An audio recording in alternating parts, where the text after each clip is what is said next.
and your sports network. Yeah, I've been closer to Jesus before, so can you help me out? Oh, can you help me out? Am I on my own? Am I on my own? But can you help me out? Am I on my own? Am I on my own? Or can you help me out? Can you help me out? I've been scared to look in my soul.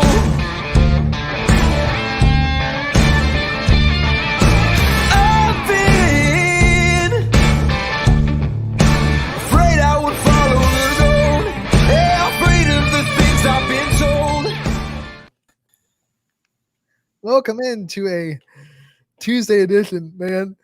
If you could have seen what happened to me right before that intro went off. Oof, I'm curious to see What a- because it what- looked like what you a- got back in a hurry. what a start to the show. Like, I took a drink out of my like, last drink before the intro. And when I tipped my head back, because when that intro, you don't need the headphones on for that. So I got my headphones like this.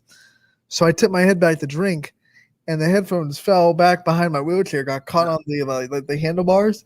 Oh and I'm boy! sitting there like, You flip yourself over. And screen's dark for the first 5 minutes of the show, or wondering where it is. and Welcome to a Tuesday edition of the Running Point. in my mind, I could hear the Mission Impossible theme kick in, because it's like, you gotta go, like, you're coming right on camera. Let's go.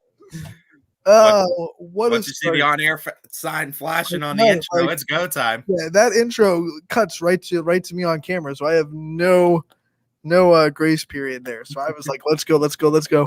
Hat fell off last second, put that on, got the headphones on, and here we are. You've almost made it back with a little bit of time to spare. What a start to a Tuesday. We have a great show for you here on ysnlive.com.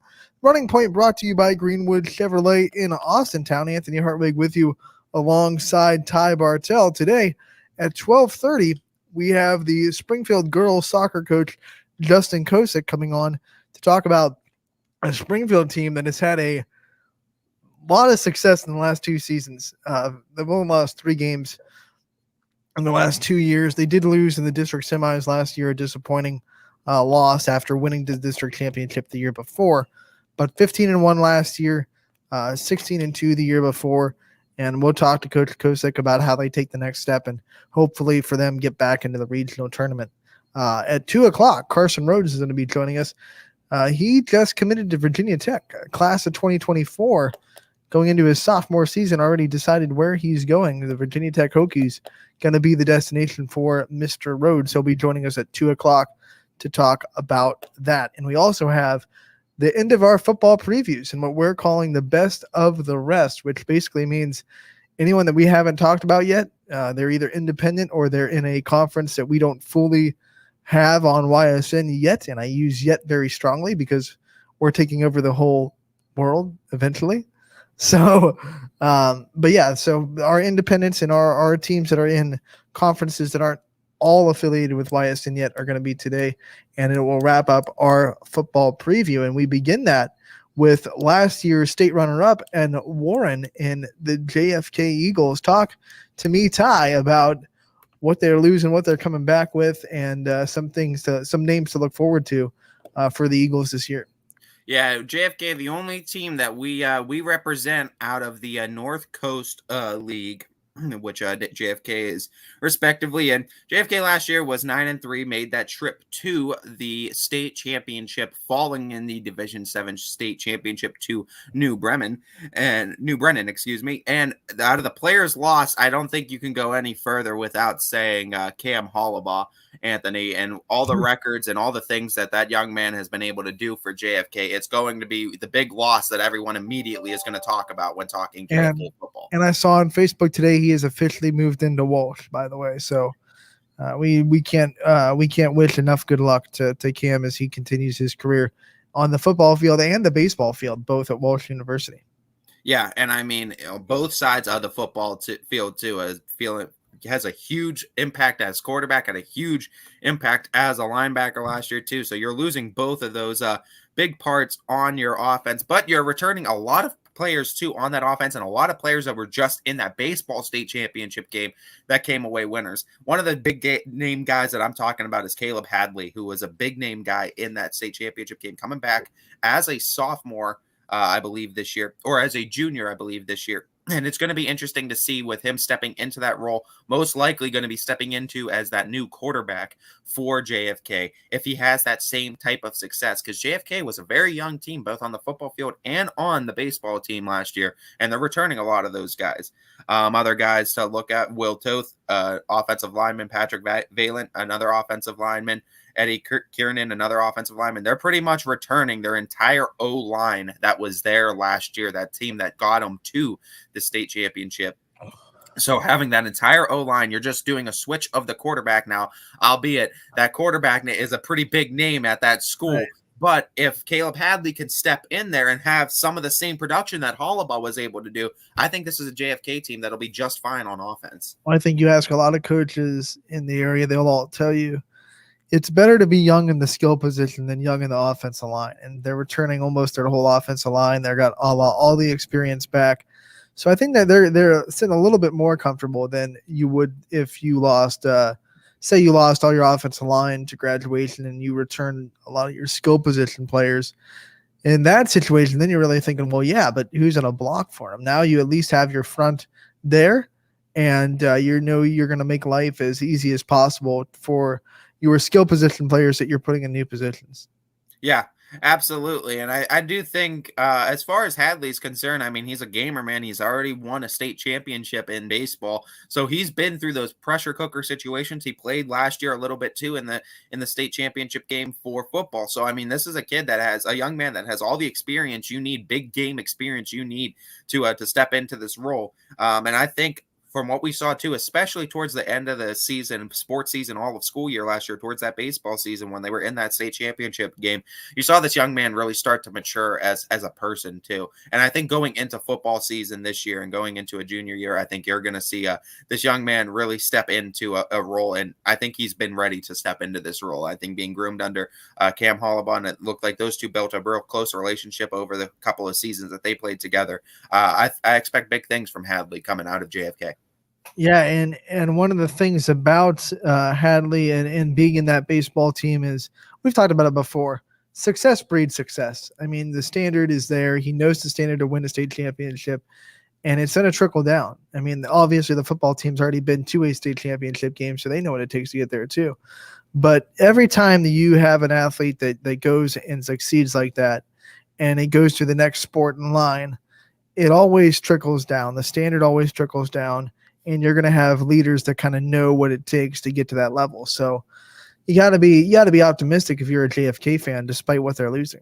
Yeah, and a correction too. Hadley is a sophomore, not a junior. So that is a correction on my part. So a freshman last year. So as a freshman, already has 2 state title games of experience, won one of them in baseball, and he's coming into this season as a sophomore quarterback for this JFK team. It is going to be definitely a dynamic for this young man, but I definitely think he's ready. For as young as he is, he's one of those guys that's mature up here, and that's important. I feel like sophomore quarterbacks has become like a theme for us. The last 6 teams we've talked about yesterday and today have been sophomore quarterbacks. And you know what, Anthony? I point to the guys, too. I point to the schools such as Springfield that did it with Bo Brungard. Fitch did it a little bit with Sherwood. But these guys, these schools that started putting these quarterbacks in a year early and putting them in as a sophomore that are having tremendous success their junior year. We still have to see both Sherwood and Brungard their senior year yet. But, I mean, we both know what they were able to do last year. And you could point a lot of that to having that 1 year under their belt already. Yeah, it's huge. And it's, you know, some coaches make the decision. Some coaches are forced into the decision. But either way, it's going to pay dividends down the road, knowing that you're going to have someone that's going to have, when he gets to his senior year of football, he's going to have 2 years already under his belt, starting under center as a quarterback. And I think it's more appealing to coaches to think of an offensive scheme where the biggest part of your offense, that guy that makes everything go, you can design an offense for the next 3 years for instead of the next 2. You could kind of play around, get a little bit more creative when you have that extra year of things to figure out. Okay, I have this guy throwing the ball. Here's some plays we can design in the passing game for the next 3 years to go off of. But you do have to go through some of the growing pains of having a young quarterback. So if you can be patient through that, then you're going to be fine. Yeah.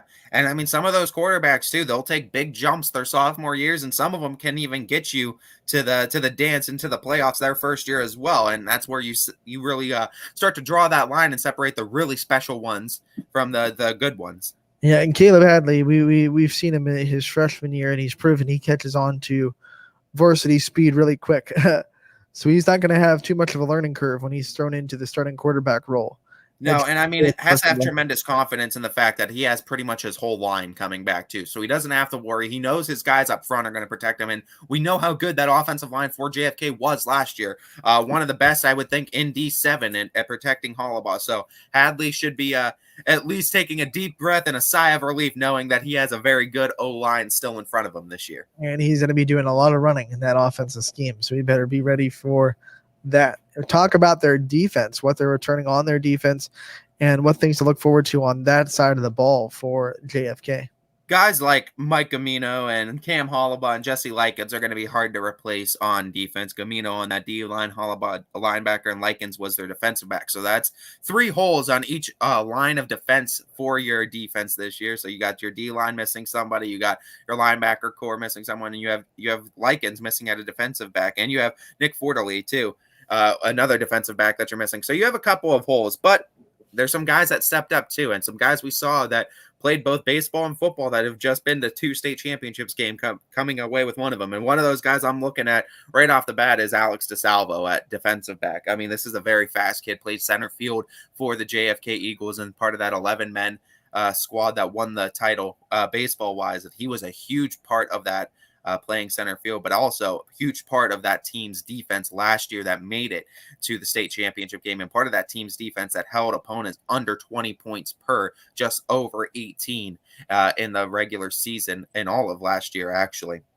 And DeSalvo, one of those guys that is just a ball hawk, can keep the ball away from some of your best receivers too. On top of that, you got Ambrose Hozo, that linebacker, Eddie Kieran, a defensive lineman that's going to wreak havoc on quarterbacks and running backs this year, as Kieran is one of those guys that can get to the quarterback and he can get to the running back on that D-line. Just a strong, brutal man up front.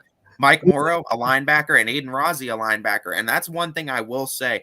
You lose Cam Hollabaugh, but that linebacking core for JFK was so strong last year, and a lot of those players took to Cam and really learned, I think, a lot under Cam. And I think that dynamic of having Rossi, Morrow, and Hozo this year is going to be so good out of those linebackers, and you're going to see them just stuff the run so much this year.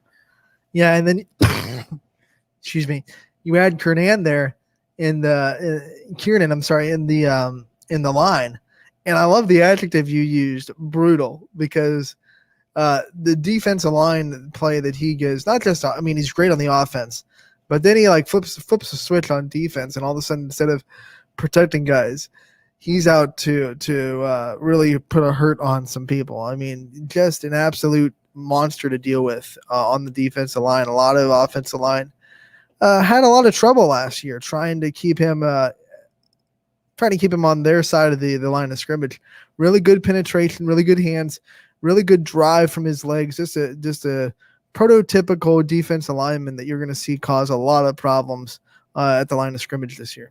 Yeah, and I mean, the good thing with JFK's defense, they're returning 6 of their 7 front 7 from last year, with the one loss being Cam Hollabaugh, but that defense itself was really good. Cam was special. I'll give you that. Cam was a special type of player, but that defense itself was really good. And if you're telling me I'm returning 6 of the 7 guys, I'm pretty confident. And also knowing, yeah, I lost some guys in my secondary, but I got Alex DeSalvo back there as my guy, my one guy that I could count on down in the defensive backfield. This is a defense that's still going to be just as good, I think, as last year. Yeah, and you know what? I'll just say it. Cam's legacy, it's not done yet, because I think when you're that special, you're also defined by how good you leave a program when you leave it. And I think how they do this year and how they lead and what they take away from those years with Cam Hollabaugh is going to even write more pages in his legacy at JFK, even though he's not physically on the field.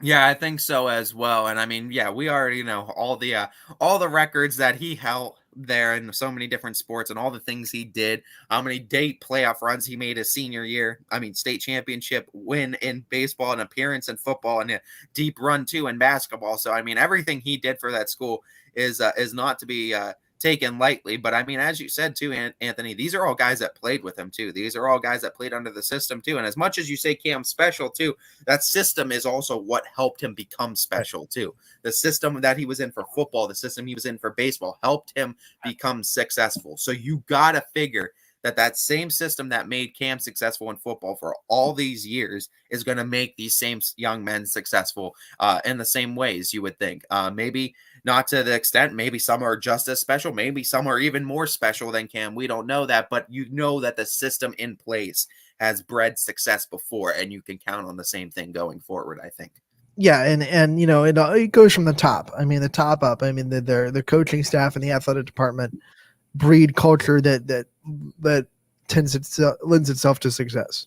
Yeah, and I mean exactly. I mean this is a team too. I mean this success has just recently started coming, but I mean it's a culmination of everything that they've been working for all these years, and it finally culminated in a state championship, a baseball state championship. I believe the first in that school's history too.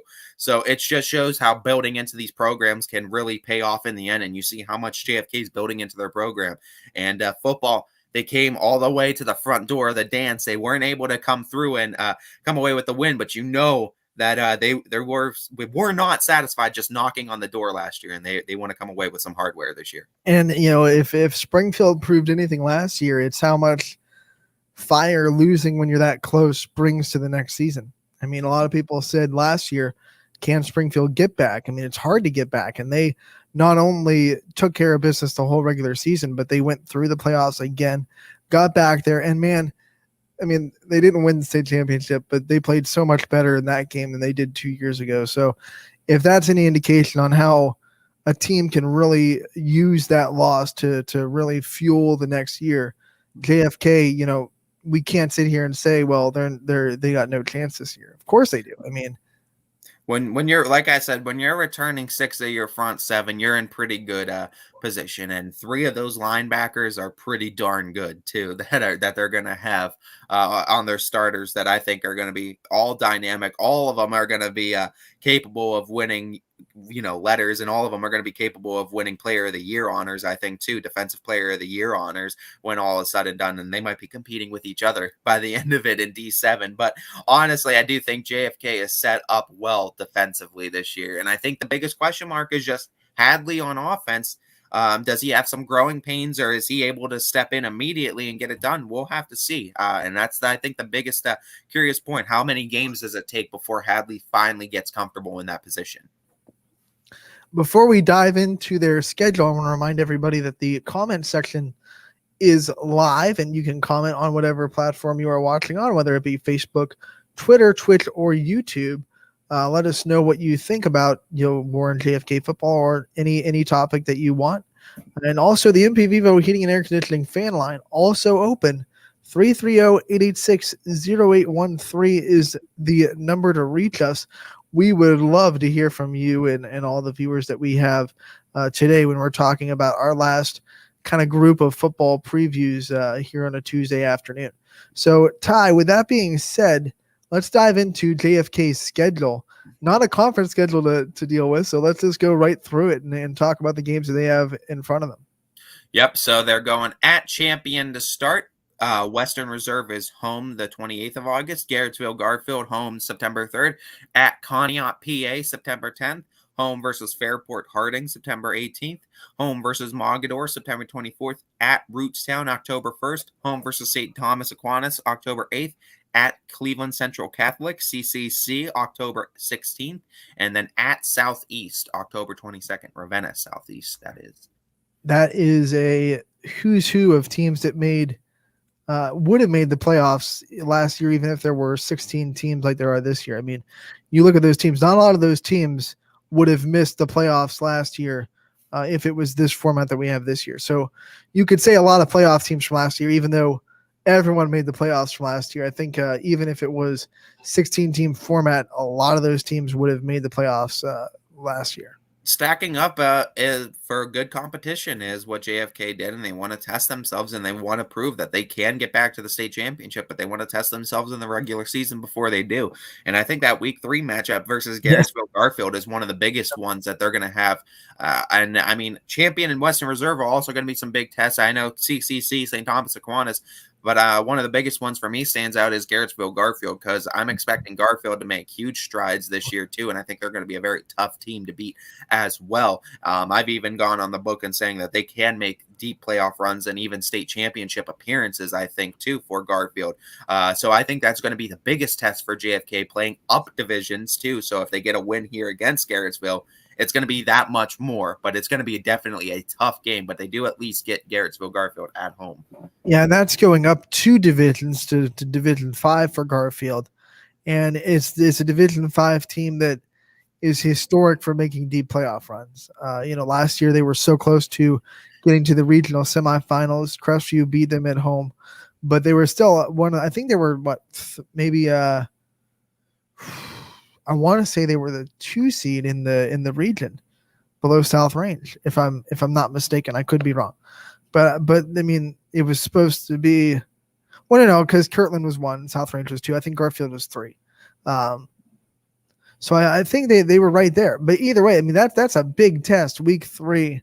But like you said, at least they have it at home. I'm also looking at that Rootstown game. Rootstown, another very strong football program, and then Mogador as well. Both of those are, I believe, Division 5. So 2 teams there that are very strong programs, up 2 divisions for JFK. And not to mention, you open up at Champion, which is not going to be an easy game to start either, because Champion's going to look to have a pretty successful program too. And to get that on the road to start, going to be a tough schedule for JFK. But hey, if they want to get back to the big dance, they're going to have to prove themselves. And I think this was a good schedule for them to put themselves through a gauntlet. So that way, when they get to a team like New Brennan, they're not surprised like they were last time. And I think that's kind of what happened, is New Brennan kind of just came out, punched them in the mouth, and it surprised them. And they were really never able to recover from that point. I don't think JFK wants that to happen to them again. They want to go out there. They want to play some tough-nosed teams, some hard-nosed games, and see how many they could come away on top of. And they did at perfect timing and scheduling up for a lot of these games. Yeah, and I'm betting that JFK is hoping that some of those teams put them through some adversity. Maybe put them down at halftime or down in the fourth quarter, something like that, where they can really come back from valleys in a game. Because I think that's one thing that they weren't really used to last year.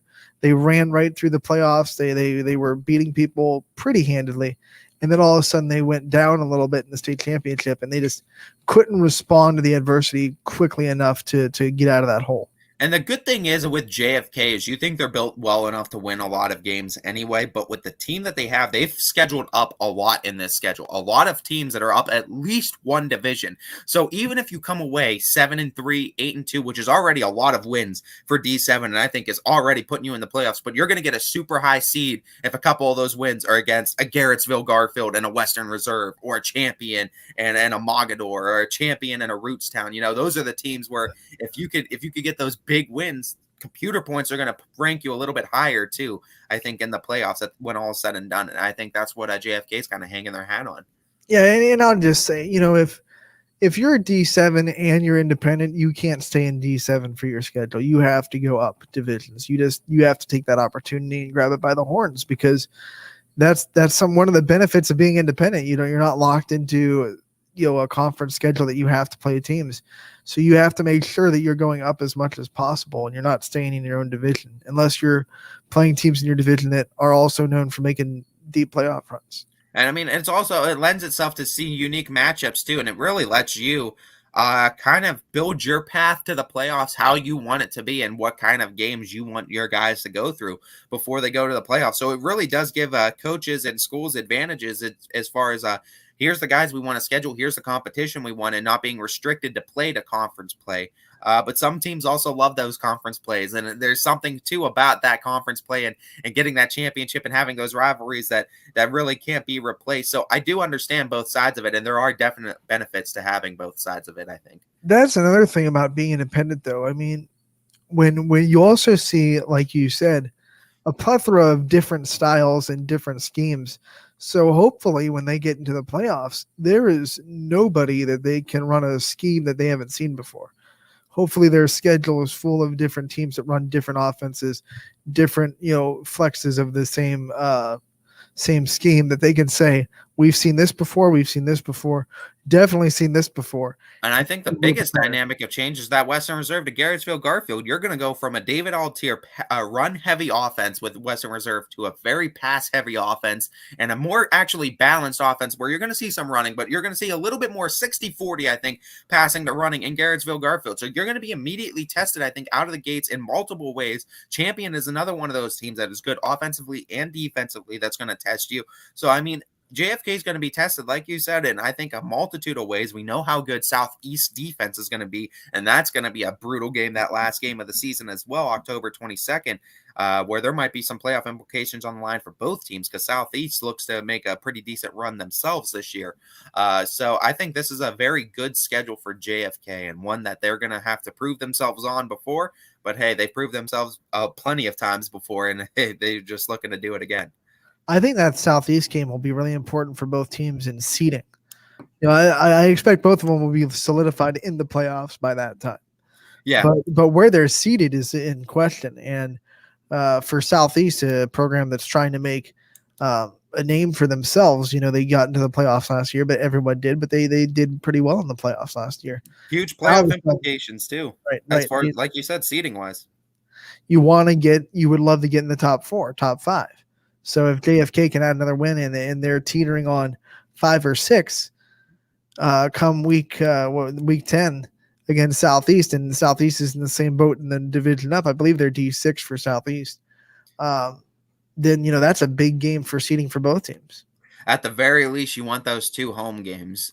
You need those 2 home games. The championship games are going to be on neutral sites. You definitely want at least those first 2 home games, those first 2 rounds, because then you get to the Final Four. I believe the Final Four, sometimes I think they have them neutral sites. Sometimes I think they've had them at home. I believe so. But, I mean, the biggest thing is you want those 2 home games in the first 2 rounds, I think, of the playoffs for sure. Yeah, and remind us again, what are their road games for JFK's schedule? Where are they traveling? Looking at their road games, they have at Cleveland Central Catholic, at Rootstown, at Conneaut, PA, and then at Champion. So only 4 road games on the year. So they're going to Cleveland. So yeah, they're taking trips. So once again, 5. I'm sorry, at Southeast too. At Southeast, at Cleveland Central Catholic, at Rootstown, at Conneaut, at Champion. So that they're taking the trip to Cleveland. So they're going to be well known for their travel. They're not going to be unprepared for the long travel that a deep playoff run inevitably brings you. They're also going to Conneaut, Pennsylvania. They're going to Southeast Ravenna. They're going to Champion, and they're going to Rootstown. So, I mean, they're kind of traveling a little bit everywhere.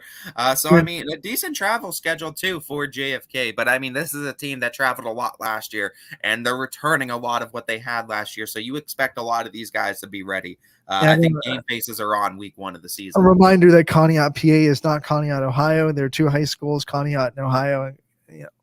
Yeah. They are playing Conneaut, Pennsylvania, not Conneaut in Ohio. So. Yeah, that's why we try to make sure we distinguish those 2 for you. And CCC, it's Cleveland Central Catholic, right? Not the one that we're used to seeing in our area a lot, which is Canton Central Catholic. Yeah. Cleveland Central Catholic. That's why I preference that it's Cleveland Central Catholic before I said CCC. But yeah, that is another one of those CCCs. But that's one of those games too. Tough 2-game matchup versus Cleveland Central Catholic and then Southeast, both away games for JFK.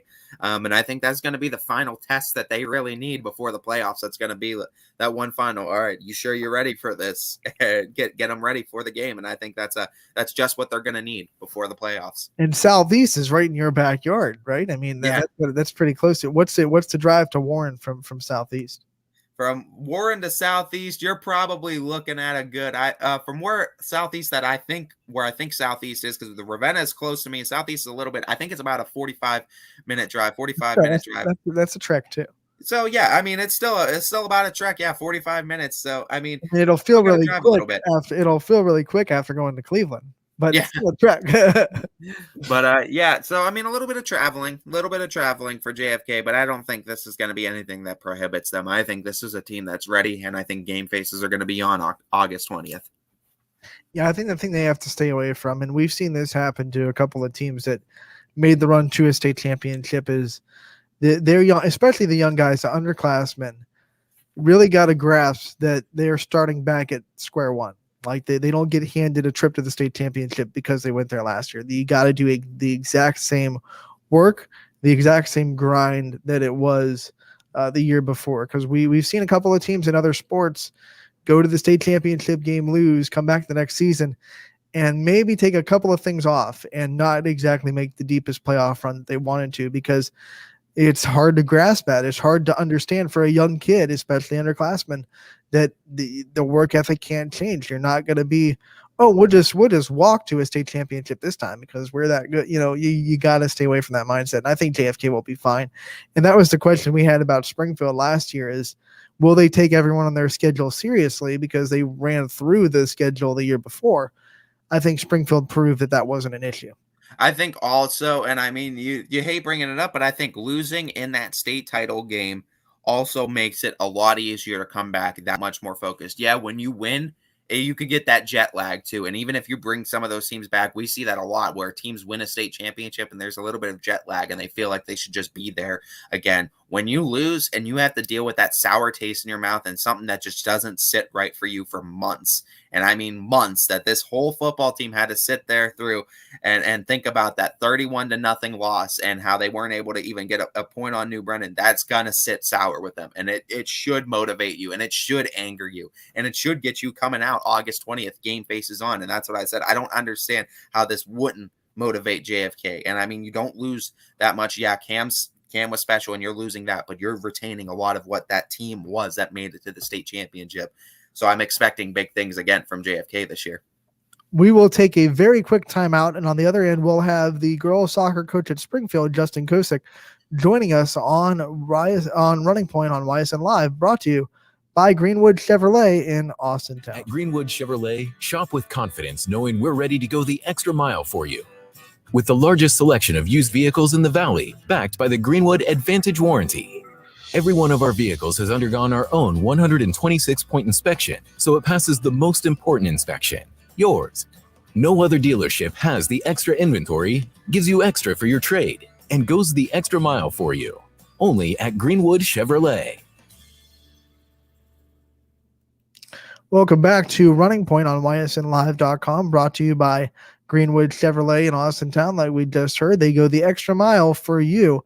Anthony Hartwig alongside Ty Bartell on the Tuesday edition of Running Point, and we are joined by the Springfield girls soccer coach, Justin Kosick. Justin, thank you so much for joining us today. Thanks for having me, guys. I appreciate it. And, we talked a little bit about this program to lead off the show. You guys have been successful for the last 2 seasons. You've only lost 3 games in 2 seasons, and you're returning, I believe, 7 letter winners from the year before. Got to feel like you can retain that success that you've had for the last handful of seasons here coming in 2021. Yeah, we always try to build not just for the current year that we're in, but also for the future. So it's always interesting to try to manipulate and figure out who we're going to have on the team the following year to fill in the positions that we lose. And we lost a couple of really big players last year, but we have girls all summer long that have been working hard to step up. We set some team goals yesterday, and they want to continue to do what we've done for the last few years. And the girls that are coming back, both seniors and juniors, and even a couple sophomores that lettered last year, they're ready to get rolling. And we start this Friday in Niles, and we'll see how things go. But we're excited and we're ready for it. You did lose Kylie Kosick, who was the YDSSCA, that's a mouthful, Division III Player of the Year. But we talked a little bit when we were talking, football before. special players make the programs better even when they leave. Talk about some of the lasting impressions that Kaylee left on this team to to see them lead this year and to be able to take into this year and the legacy that she left at Springfield Soccer. Yeah, I mean, she did a lot for us, but I mean, number one that people noticed was she scored a lot of goals. And we kind of came into this year not knowing how we were going to fill that spot of who was going to be our goal scorer, who we would move around. But we have really had a couple of girls step up and take the bull by the reins and just fight for that. And it took us a couple scrimmages. We did quite a few in the summer, and we struggled to score. And then in the last couple times that we've been out, we have Brianna Holt is stepping up there. We have a freshman, Sammy Schaefer, stepping up on the outside, and Emma Sanders on the other side. And then obviously we're strong on the inside, but just the work ethic and the want to score goals, and not just to win a game 2-0, but to show up and play to the point that teams fear playing us. And that's kind of what we've had the last couple of years. I don't know that fear is the right word that I would use, but when you step on the field and teams are looking at you warm up because they want to see how on or off you are before the game even starts, that's a good sign. And it's been good as a coach to be able to watch that the last couple of years. And Kylie had a lot to do with that, with the mentality that she brought. And Gianna Latronica was a senior last year too, that started for 4 years, and losing her with Kylie, those are two big blows that we're trying to fill this year, and we'll figure it out. Talking about filling those holes too, Coach, I'm a player coming in on my first day of practice. What do I expect from Coach Kosick, and what does a typical practice look like from you? Well, summer, because the OHSAA allowed us to actually have full practices this summer for basically the first year. They allowed us last year, but because of COVID, everything was individual based. So since we were allowed to do that, we actually backed off our practice days this summer. We used to go like 4 or 5 days a week, pretty much all summer. And we didn't start until right at the end of June, and we went 3 days a week for a while. We went to Campfield has the Cardinal Classic. They show up the first weekend after the 4th of July. And we just tried to get a couple days in to prepare for that before that. But our summer stuff, because we were actually allowed to have practices, it wasn't as intense as it has been in the past. We invite our younger girls in the program, our 6th, 7th, and 8th graders, to come and join us in the summer when they're allowed to for June and July. So I think that kind of has our varsity girls back off just a little bit, maybe, so that they don't go as hard on them as they would our other varsity girls or JV girls. But I will tell you, to answer your question specifically, they always get all of me. It's 110% every day, and it's do it this way or do it the right way, or I'm going to let you know that we're not, and we're going to work on how to do it the right way. And then when I do see it the right way, or when my assistants see it the right way, we're going to build you up and praise you like crazy, because we want to keep seeing that. And that goes for our freshmen through seniors, and it goes for our 6th, 7th, and 8th graders in the summer also. We showed up on August 2nd, was Monday, the first day of mandatories that we had, and the younger girls weren't there, and that might have had something to do with it, but it was almost like somebody walked in a room and just flipped the switch on. And the 25 girls that we have on this roster were there to flat out go after each other and get better and push each other to get better. And it's been like that ever since. And if we can keep doing that and just building to get better every day, and every scrimmage and every game that we have, the success that they want to experience this year, they should see a lot of those successes. And, when we've talked to a handful of other soccer coaches in the area, and they talk about how, building the youth programs in their own school is tough. And you've brought up your 6th and 7th and 8th grade players. What kind of things does Springfield do to build and develop the youth soccer so that when they get to you as freshmen, they're where they need to be development wise? It's tough, because every other sport has a junior high program, and we don't. And most of the schools in the area don't. Our coaching soccer district is working hard. I know Scott and Josh are working really hard at building a youth program or a junior high program that is kind of school sponsored, but not really school affiliated per se. And it's being somewhat successful. It's hard in a smaller school to get enough kids to commit to that, to be able to continue it and keep going as much as we would want to. So from our standpoint, I work hand in hand with our rec league It's a summer rec league, so it doesn't really interfere with any other leagues in the area. I have coached it for they didn't have it last year due to COVID, but the 3 years other than last year, I have coached it. My son was involved the 2 previous years. This year, I just coached it just to let the kids in the program get to know who I am, how I coach, those kind of things. We work hand in hand with the board of our rec league. They made some changes this year that we suggested just to get kids more on the field, more touches on the ball, more gameplay, more movement, just to help them get better, because it's just a rec league. Like, that's what we have. We offer foot skill classes or sessions. We go like an hour a week or an hour a session 2 times a week that we invite the younger girls to come in.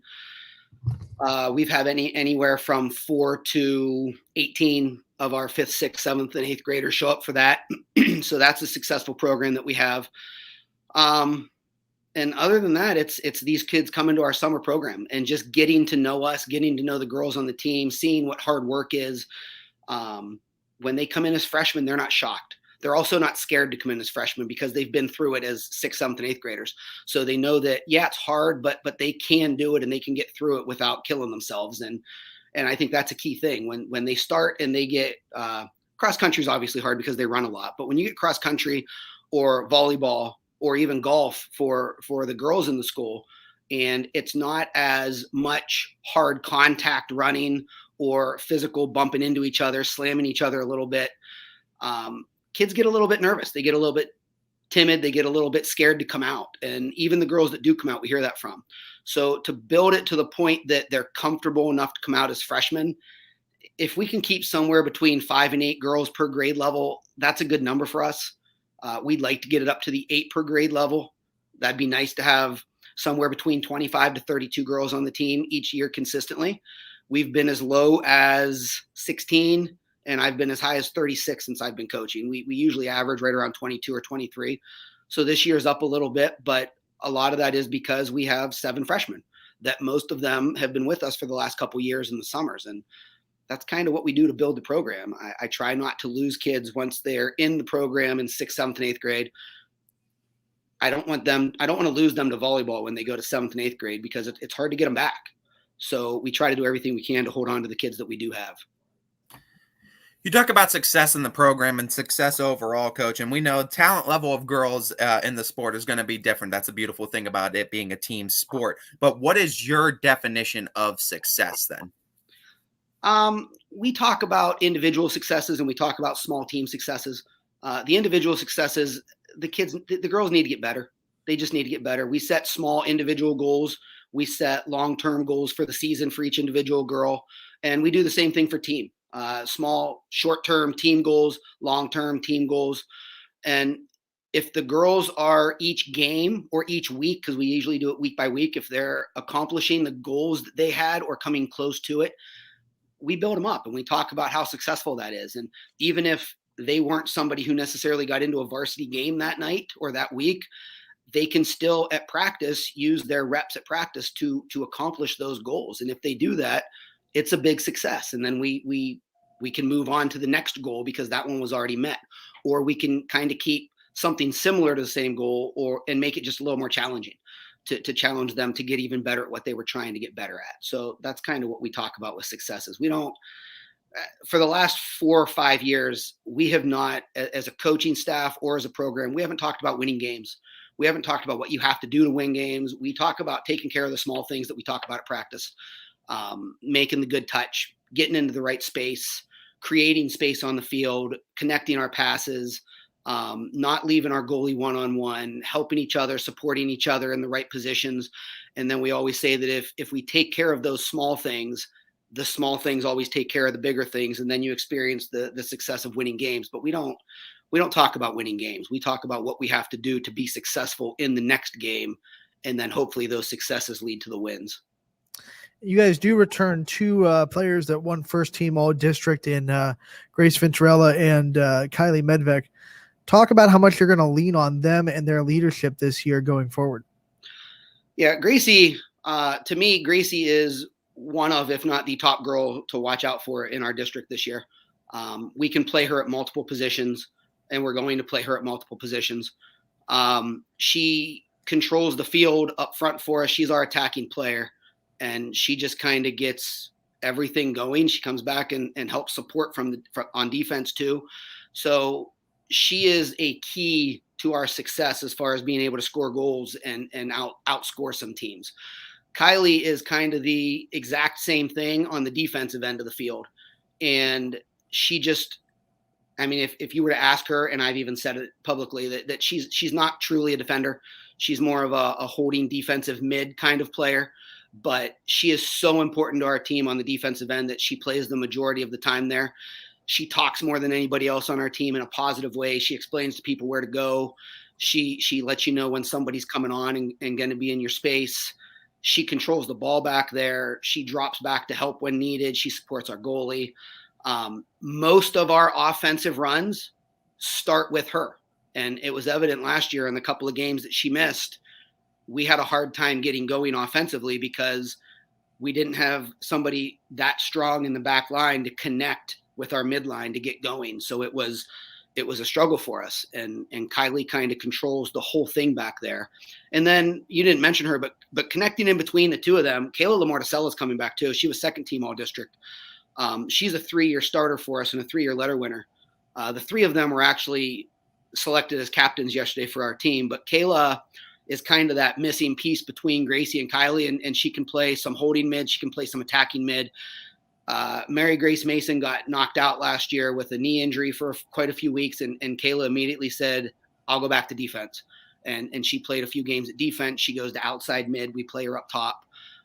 She's kind of our fix-all, fit in wherever we need her to fit and play the way that we need her to play. And I just complimented her the other day as to how strong she is looking in our scrimmages and just connecting with everybody. So I'm excited to see the three of them work together as seniors.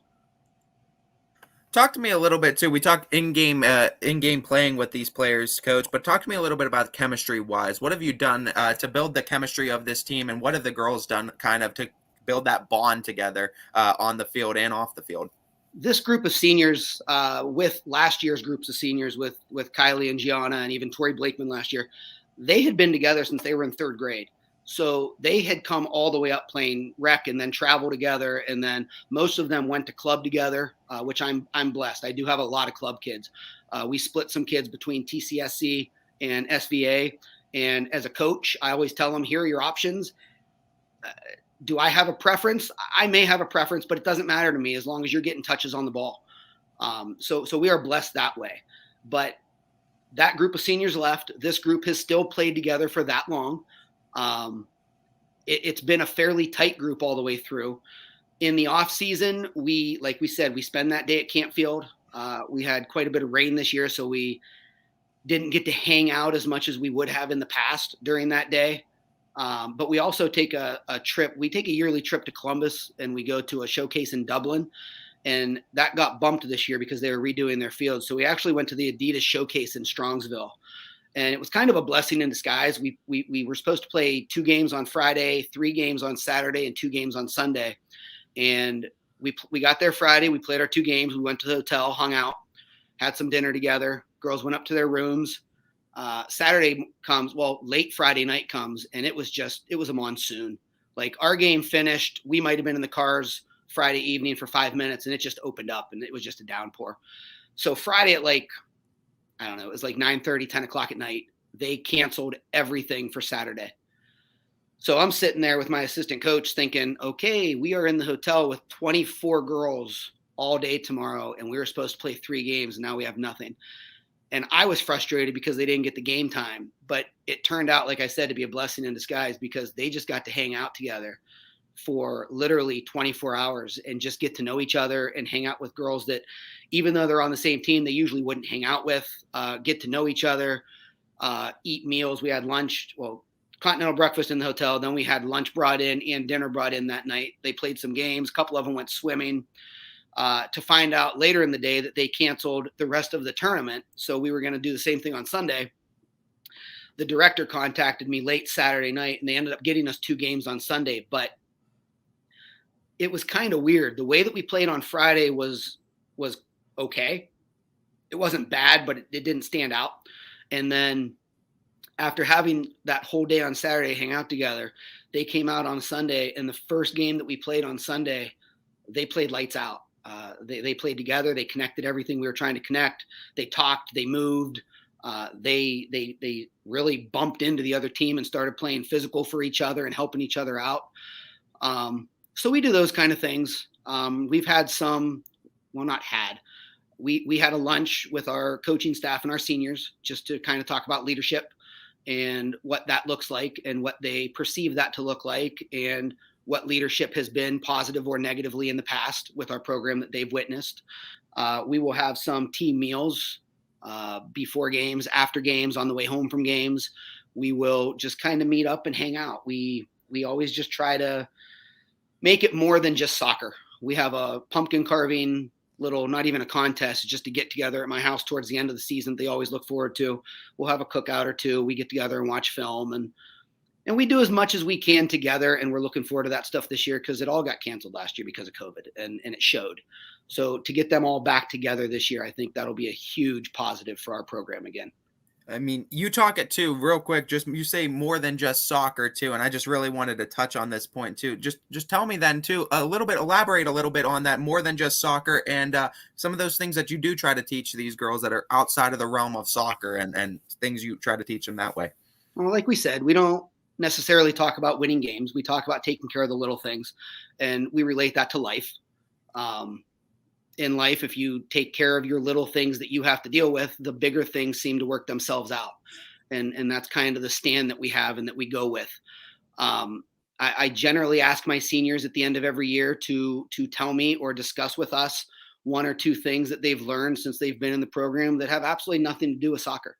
And I'm always completely shocked at some of the things that they bring up, how to deal with hard situations, how to have hard conversations, how to deal with people that outside of this sport or realm you generally wouldn't deal with because you wouldn't choose to, and how to be respectful and responsible and accountable with people that might not be your best friends, that you don't necessarily see eye to eye on everything with.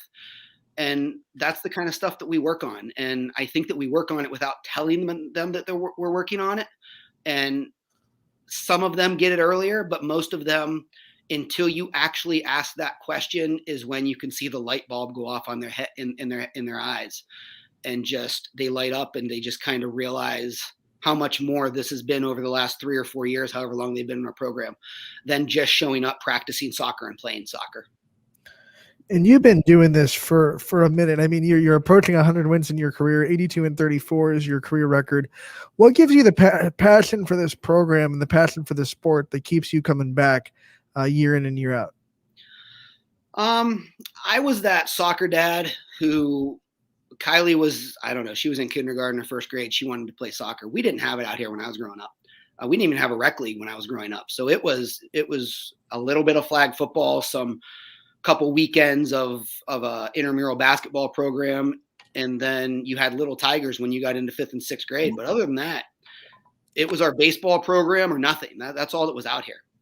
So when she got involved in it, I was that dad who she would move up to the next year, and the rec league board would say, "Oh, we need coaches. Are you interested in coaching?" And I would be the one to say, I don't know enough about that sport to coach that age group. And then they would say, "Okay, well, we're going to be short one, so we'll have to combine, and this person will coach." And I'll be like, "Well, then I'll coach."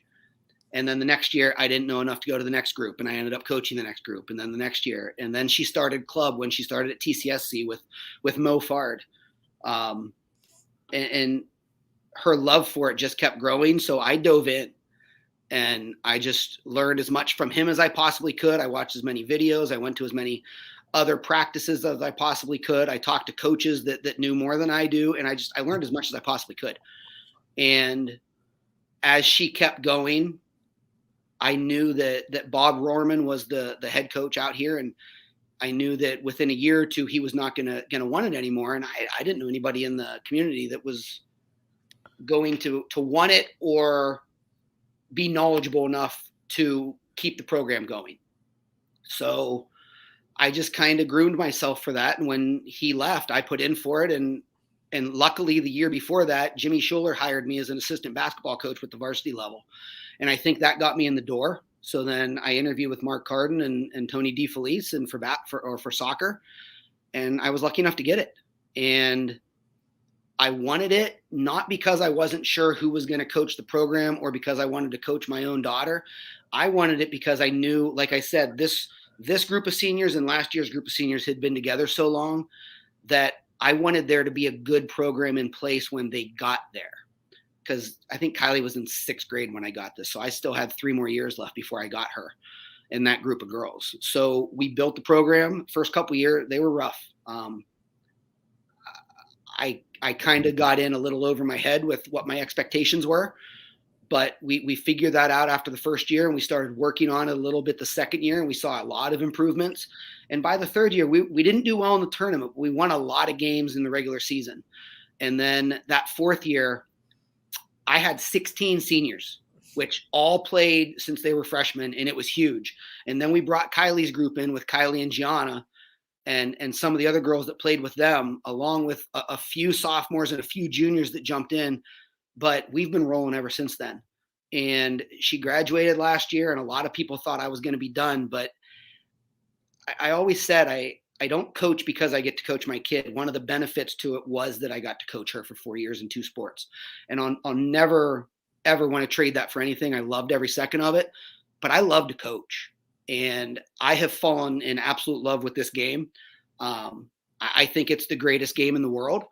I can't lie to you. If there's a soccer game on and a football game on, I'm watching the football game. Unless the U.S. women are playing, then Kylie and I will be sitting there watching the U.S. women's national team.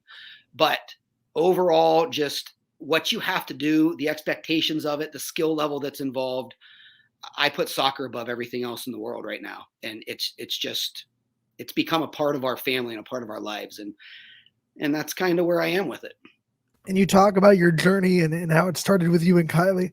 Put into words on what last year meant to you and what her senior season and what being able to coach her through her senior season, watch her succeed so much, and then watch her move on. What did that mean to you, not just as a dad, but as her coach for 4 years?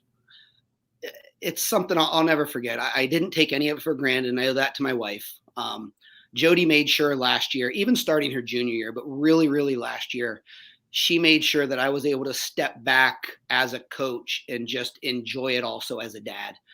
And it was tough. It was hard to do both, but I forced myself to. And her and I we have conversations about soccer every day. She was like an assistant coach to me because we'd come home and I would throw some ideas at her that we were talking about as coaches, and she would give us her opinion, and I would always tell her like your opinion's not going to be like what we do, but I'm just interested to see what you think. And that's kind of what it was. I mean, watching her do what she did skill-wise on the field, she did some stuff that amazed me. She was also lucky enough to play, like I said, her freshman year, she had 16 seniors. She played with Sierra Latronica, Haley Lamorticella, Anna Olin, Anna Rothwell. We had Courtney Hughes. We had some really quality girls that year that took the pressure off of her as a freshman and just opened things up.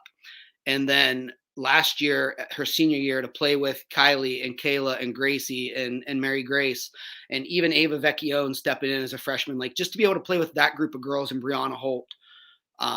They've really opened things up for her and allowed her to do what she did. She wasn't kind of dependent on every single thing. We had other girls that we could get the ball to and do things. So other teams had to respect everybody. And it was a lucky situation. And it's just something that I did not take for granted. And I'm so glad that I didn't, because it's something that I'll never forget. Watching her move on to Slippery Rock now, I mean, I have no idea how or when she'll start playing as a freshman, especially with the NCAA allowing that extra year eligibility. That's going to be tough. But I'll tell you that most of her games are close enough that if I can get to them, I'm going to get to as many games as I possibly can. So whether she's playing or not, we're going to be there to support her one way or the other. Coach, talk to me a little bit about your coaching staff and what gives you guys the edge in every matchup. This is my 4th year, I believe, with it was Adriana Caruso. She got married last year, so now it's Adriana Sadowski.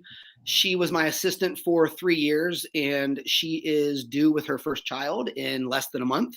So she has kind of taken a step back and taken a volunteer role this year, knowing that she wouldn't be there most of the time. But she's like my secondhand person. I mean, anything I need, she's willing to do. Even during her pregnancy, she has been phenomenal, getting to everything that she can and helping us out in any way that she can. Anna Rothwell was a first-year volunteer player last year, and I actually mentioned her earlier. She was one of those 16 seniors. She has stepped up and taken over the actual assistant coaching job this year, and she's done a phenomenal job. I'm glad she had 1 year to kind of groom to get into that spot, because it's a big job, and I depend on my assistants a lot. I talk to them, I ask questions, I really value their opinion on things. It is a very rare, very, very rare situation for me to kind of overrule their opinions. If two of the three of them have the same opinion, we kind of go with it. And then my third one is Katie Moore. She came to us from Salem. I think this is her 3rd year with us, I believe. She's our goalie coach, and it's been huge to have an actual goalie coach when we have 2 or 3 goalies on the roster. We always have 2, but then you have those 2 or 3 extra kids that you have backup just in case anything happens that you wish never happens. But Katie has been a godsend because, like I said, we didn't have soccer out here when I was growing up. And if there is one position that I did not learn the finer points to, it is definitely the keeper. So watching her over the last few years, I have learned a ton.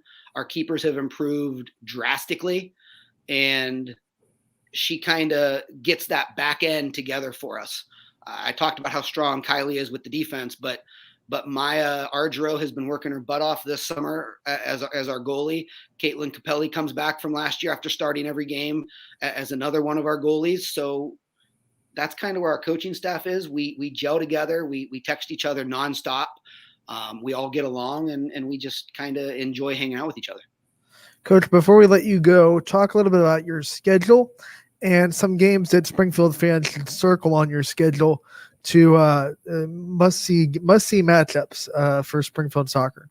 Well, this Friday against Niles, that's the start of it. And it's a weird one because we go to Niles and we have 17 days off between our next game due to this week being the Friday night lights before football starts. So I would say Niles is a big one. It's probably the biggest opening game we've had in my 8 years as a coach. So hopefully we get some community people out there to support and watch. Our out of conference schedule this year is the hardest one we've had since I've been here. And that's a good thing because we need it. That'll definitely help us get ready for the tournament. Like I said, we play Niles. United is not in our conference anymore. So we play United. Sarah always does a phenomenal job of coaching them up. Obviously they knocked us out in the tournament last year, and we weren't ready to get knocked out of the tournament. So she had a plan, and she always has a plan when she comes in to play us. We play Ursuline comes to our place this year, which will be a good one again. Roy always does a really good job with Ursuline. And then we have Salem. We haven't played Salem either for 1 or 2 years. It was always a battle with them. And I'm looking forward to renewing that one because as many D2 schools as we can play, or even D1 schools that we can play, it just, like I said, it prepares us for the tournament. So those are the big out of league games. In our league, Champion's been the other team. Last year was the first year that we actually had an MVAC soccer league, just because we let in that second tier and they had soccer. So we were able to have a league champion last year. But Champion definitely is the other team that we're looking out for in the league. And it's the league. It's the MVAC. We've kind of been at the top of these teams for the last couple of years. And I look for all of them to give us their absolute best game and to try to knock us off. And when you've had the seasons that we've had, you need to be prepared to get every team's best game every time you play. So I look forward to seeing the best game that 17 games can give us. Coach, thank you so much for joining us today. Friday you guys open up, which is exciting. Good luck on that in Niles. And we look forward to talking to you again real soon, and good luck the rest of the season. Thank you, guys. I appreciate you having us. And that is Springfield head coach Justin Kosick of the girls soccer team that has been very successful the last couple of years, especially. But he's 18 wins away from 100 wins in his career. Big moment for him.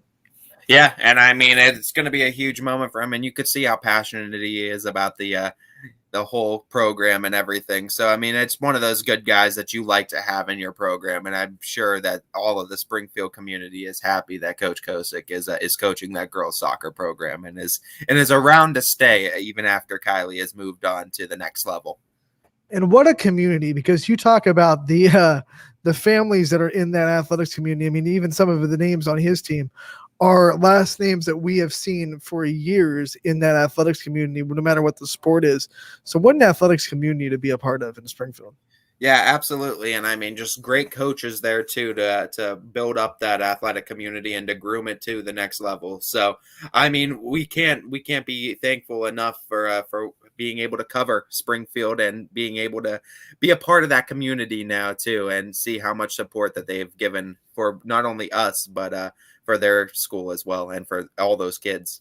We look forward to our coverage of Springfield girls soccer and all the Springfield athletic sports as we venture into the start of fall sports here pretty soon on ysnlive.com. We will take a quick break and we will be back to continue our football previews next on ysnlive.com. Running Point brought to you by Greenwood Chevrolet in Austin Town. At Greenwood Chevrolet, shop with confidence knowing we're ready to go the extra mile for you.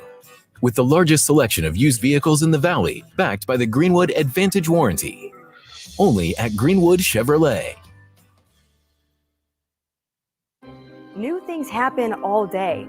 Some are good, some not so good. In today's complicated world, while you're busy working, playing, and living life, we're busy helping you make sense of the day's news. And there's only one place where it comes together with clarity, context, and accountability. It's 21 News at 6 with me, Madison Tromler, and Derek Steyer. 21 News at 6. It's what the day's news really means to you. Welcome home to a home made homier with Baird Brothers Fine Hardwoods. Inspiration starts at BairdBrothers.com and is turned into reality when high-quality hardwoods are delivered right to your home. Baird Brothers has the latest design trends, shiplap and skinny lap interior siding, antique oak rustic flooring, and, well, you'll find them all at BairdBrothers.com.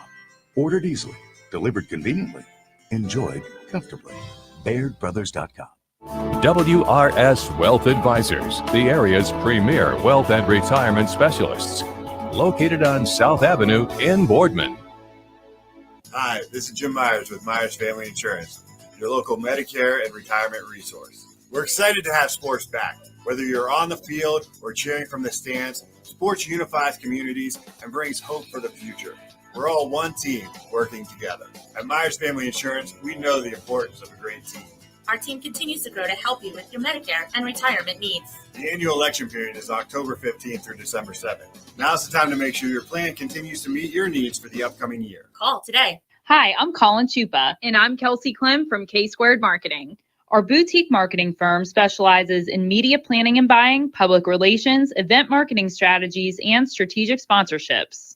We can integrate our services with your existing game plan, or we can be your entire marketing team. Your goals, our game plan. Let's win together. Call K-Squared Marketing at 330-623-2730 or visit ksquared.marketing to learn more. Welcome back to the Tuesday edition of Running Point on ysnlive.com. Brought to you by Greenwood Chevrolet in Austintown, Anthony Hartwig, alongside Ty Bartell. We cruised through that first hour, had a wonderful conversation with Justin Kosick, the head coach of the Springfield girls soccer team. And man, some of these, like the soccer coaches we've talked to already, Ty, I love hearing the passion for the sport, and his journey was so cool. The fact that, he just followed his daughter, he dove into it because she loved it so much, and now he's kind of a soccer junkie himself. What a conversation with Coach Kosick. Yeah, we definitely love talking to some of these area coaches and finally putting a little bit of the spotlight on these teams and these coaches. Yeah, that's the thing. I mean, we are definitely going to continue our coverage of soccer, volleyball, golf, and everything as we go along on Running Point. We are striving to make sure that every athlete and every program gets the light that they deserve because they're all putting in the time that everybody else is. So, no matter the quote unquote popularity of the sport or the revenue it draws or whatever you want to talk to about it, we're gonna be there to shine light on these kids because we think it's important. Yeah, absolutely, 100%. And I mean, we want to make sure every program gets its due diligence too, because every program has the same good people that are in it trying to build it up. Let's continue now into our football preview. We talked about Warren JFK to lead off the show. Let's talk about our other independent school in Louisville and what the Leopards are bringing into 2021. Well, the offensive players that I think are the ones to watch. Well, first to go off the guys they lost, both Tyler Jackson, their quarterback, and Jacob House, a wide receiver, off of the Leopards team this year. So that's two big offensive pieces that are going to be lost. But they do have a group of seniors on offense that are going to be fun to watch. And Cameron Brazick starts on the offensive line. He's going to be a leader, I think, on that O line. He's absolutely going to be a coverage junkie for them. Connor Adelman is their senior running back as well. He's going to be a huge dynamic piece out of the backfield. So I expect him to get a lot of touches. Zach Seaman, defensive back and wide receiver, very good at both, very good hands, good at catching the ball. So expect him to grab some picks on one end of the field and get a lot of catches on the other. And then the tight end wide receiver, AJ Ligenhole, tight end, and listen to this size stature, 6'6", 230 pounds. Tight end wide receiver AJ Ligenhole for Louisville. He's going to be a big name to watch and a huge target, I will say. Travis Kelce built stature already at the high school level. If to relay something to you, Anthony, Travis Kelce stature, I'd say for Ligenhole, but 6'6", 230 is a huge size. That's a monster at tight end, and they're going to use him to chip block too on the line because that's that size that you can use in both facets. Man, if he wears 87, I've seen some film on this kid too. I don't remember the number he was wearing, but I've seen some film, and boy, he does do very well on both ends, blocking wise, and he could catch the ball very well too. They use him in a lot of stick routes. They were using him too in some slant routes, but he's one of those guys that can catch the ball very well for a tight end, and he's hard to bring down. We got to watch Zach Seaman also a lot last year. I think he was a very under the radar wide receiver when you come to the YSN coverage map. Very good wide receiver, going to be leading that group this year, leading that wide receiver room. And he's going to be one of the main targets for the new quarterback stepping into their shoes. Yeah, and I mean, he's part of both him and Brandon Jackson look to be both a pair of defensive back and wide receivers. Brandon Jackson, one of those guys that has tremendous speed, going to be fantastic, I think, as a defensive back. Has to come a little bit of ways, has to have a little bit better catching hands too, which I think he's worked on a lot. I think he's going to be inserted a lot more as a wide receiver. Didn't get a whole lot of time, though, last year, so I think he's going to have a little bit more time as a wide receiver this year. So you're going to see Brandon Jackson be used a lot too, but Brandon Jackson definitely one of those defensive players I think you got to watch in that defensive backfield. Part of him and Zach Seaman out of those defensive players, I think that secondary is going to be very good for Louisville. Well, it's a perfect segue to talk about their defense and some of the things that are going to make their defense something to watch this year in 2021. I think the pair of both, Jackson and Seaman in the defensive backfield is going to make them very dynamic for forcing turnovers, getting those interceptions. The one player that was really a loss for them, Josh Stafford, was both an offensive lineman, defensive lineman. He was a kind of a big defensive lineman too, good at getting in the face of the quarterback. But as you see too, and guys like AJ Ligenhole, they have a lot of size down there in Louisville, especially on the line. So they look to groom some of these defensive linemen. And Louisville has some guys too in their program, guys that we haven't even been talking about yet, and names we might not necessarily know, but you're going to know by the end of the season because they have some pretty big guys down there in Louisville. And I mean, you might even see guys like Ligenhole start transitioning and playing a little bit too on the defensive side too, just because of the size and stature. He could definitely be inserted in as a D end if they wanted to as well. But I definitely think the guys that are locked in as defensive backs right now are both Zach Seaman and Brandon Jackson. I think it's going to start and end with them. That's a senior in Seaman, a junior in Jackson that are going to be a dynamic duo of upperclassmen in that secondary for Louisville and their defense. There is definitely something in the water down there in Louisville because not just their football team, they're built. The volleyball team has some height on it too. It's like, where are these people coming from? Just great But you know athletes what? too, on both They boys also, and girls side. you know, we've talked about Canton and Massillon volleyball before, and then the same with their football.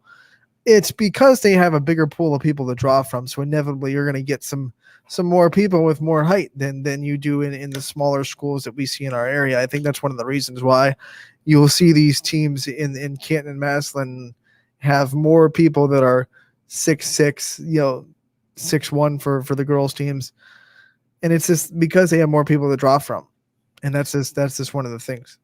Yeah, I mean, it helps too when you have a little bit more people to draw from. Absolutely, and I think it's going to be part of what makes Louisville though really good this year. And I think that's why you're going to see a lot of guys we haven't been mentioning before, but you're going to start mentioning them a lot more this year.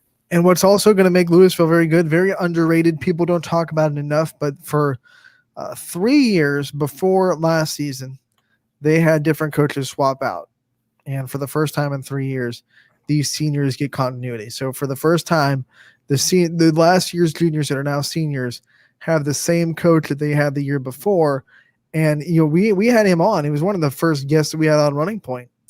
And he said that he had players coming into his office after football season saying, is so-and-so staying? They were worried about coaches staying.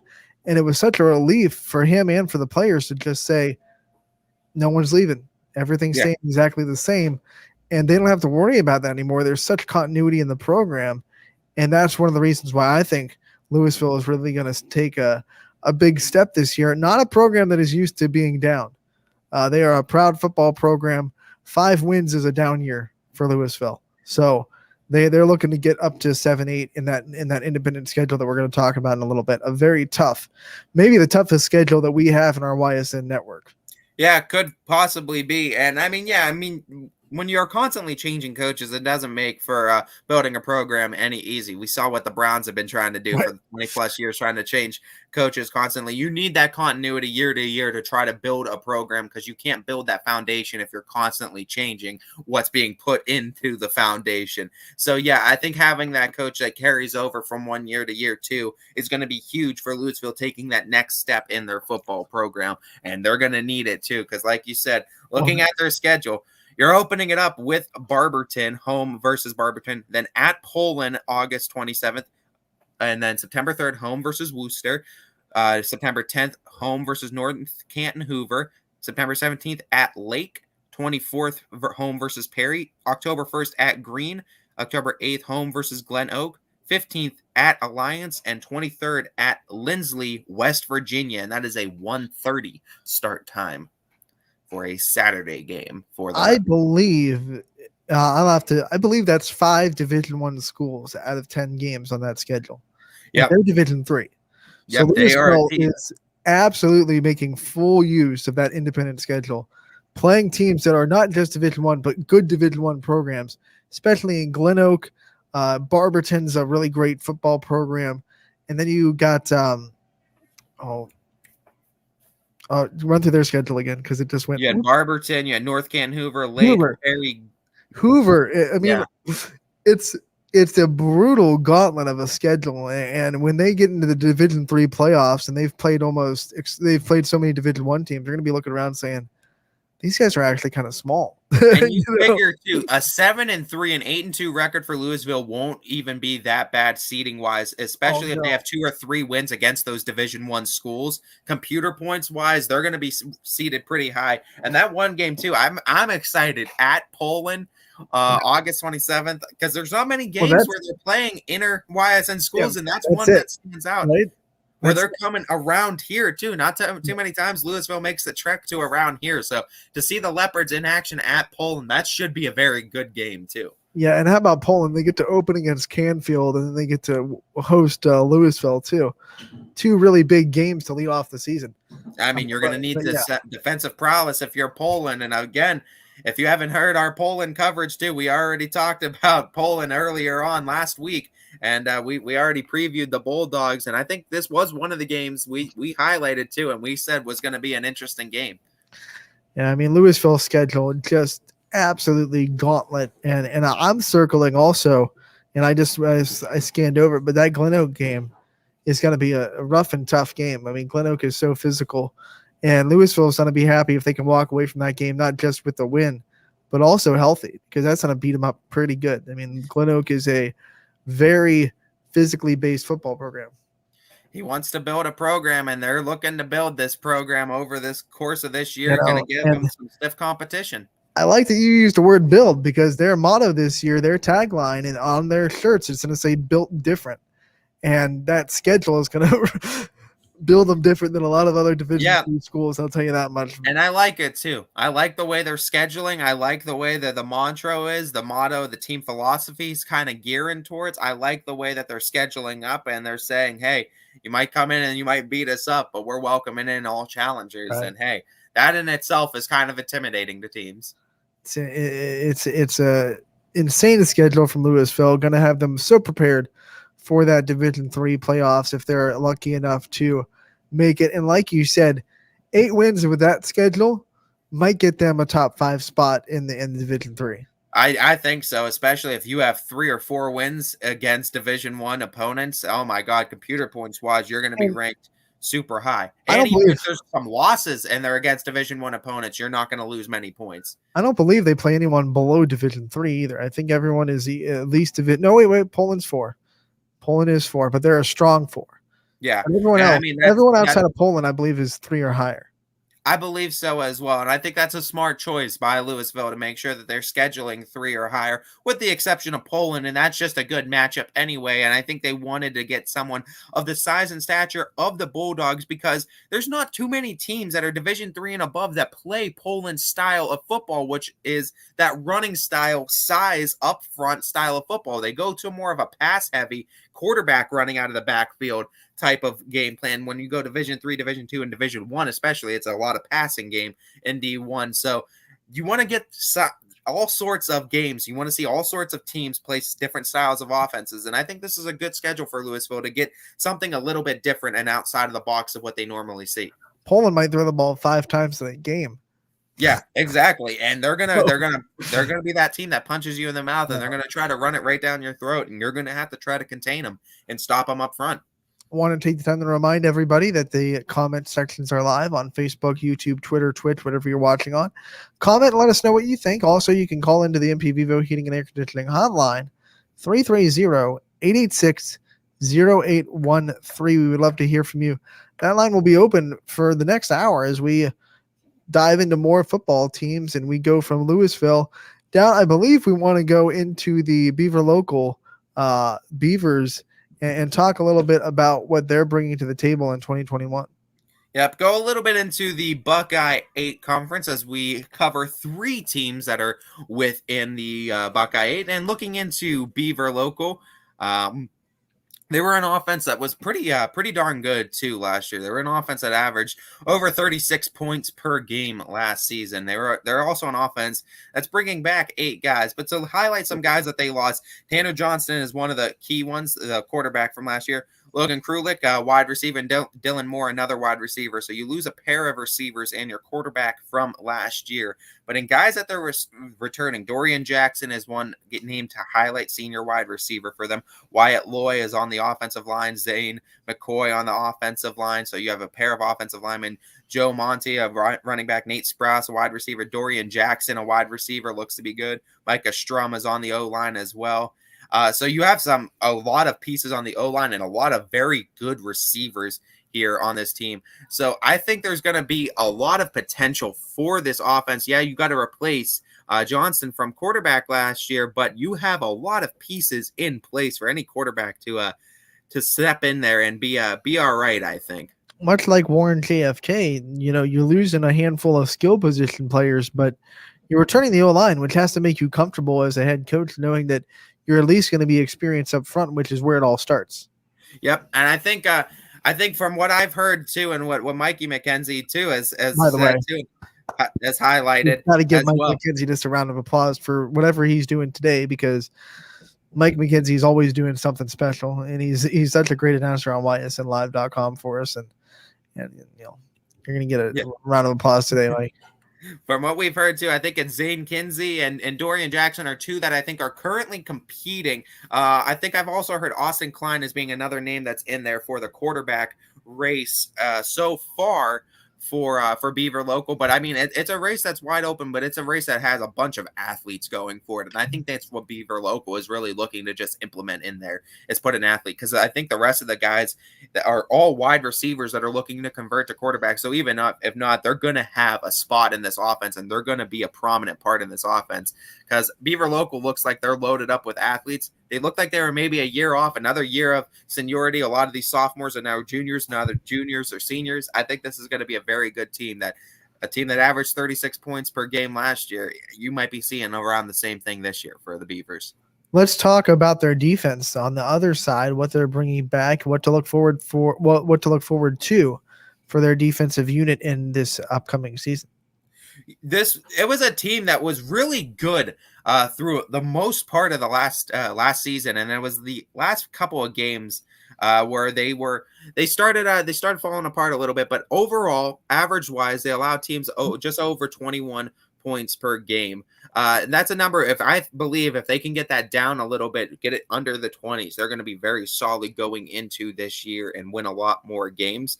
But there's a defense that's returning 5 starters. The losses, I think, Dylan Moore was one of those guys that played both wide receiver, defensive back. Tommy Warwick was on linebacker, and Payne Allen on D-line. And then some of the guys that I think that returning that are going to be fun to watch. Dorian Jackson, again, is one of those guys, wide receiver, defensive back.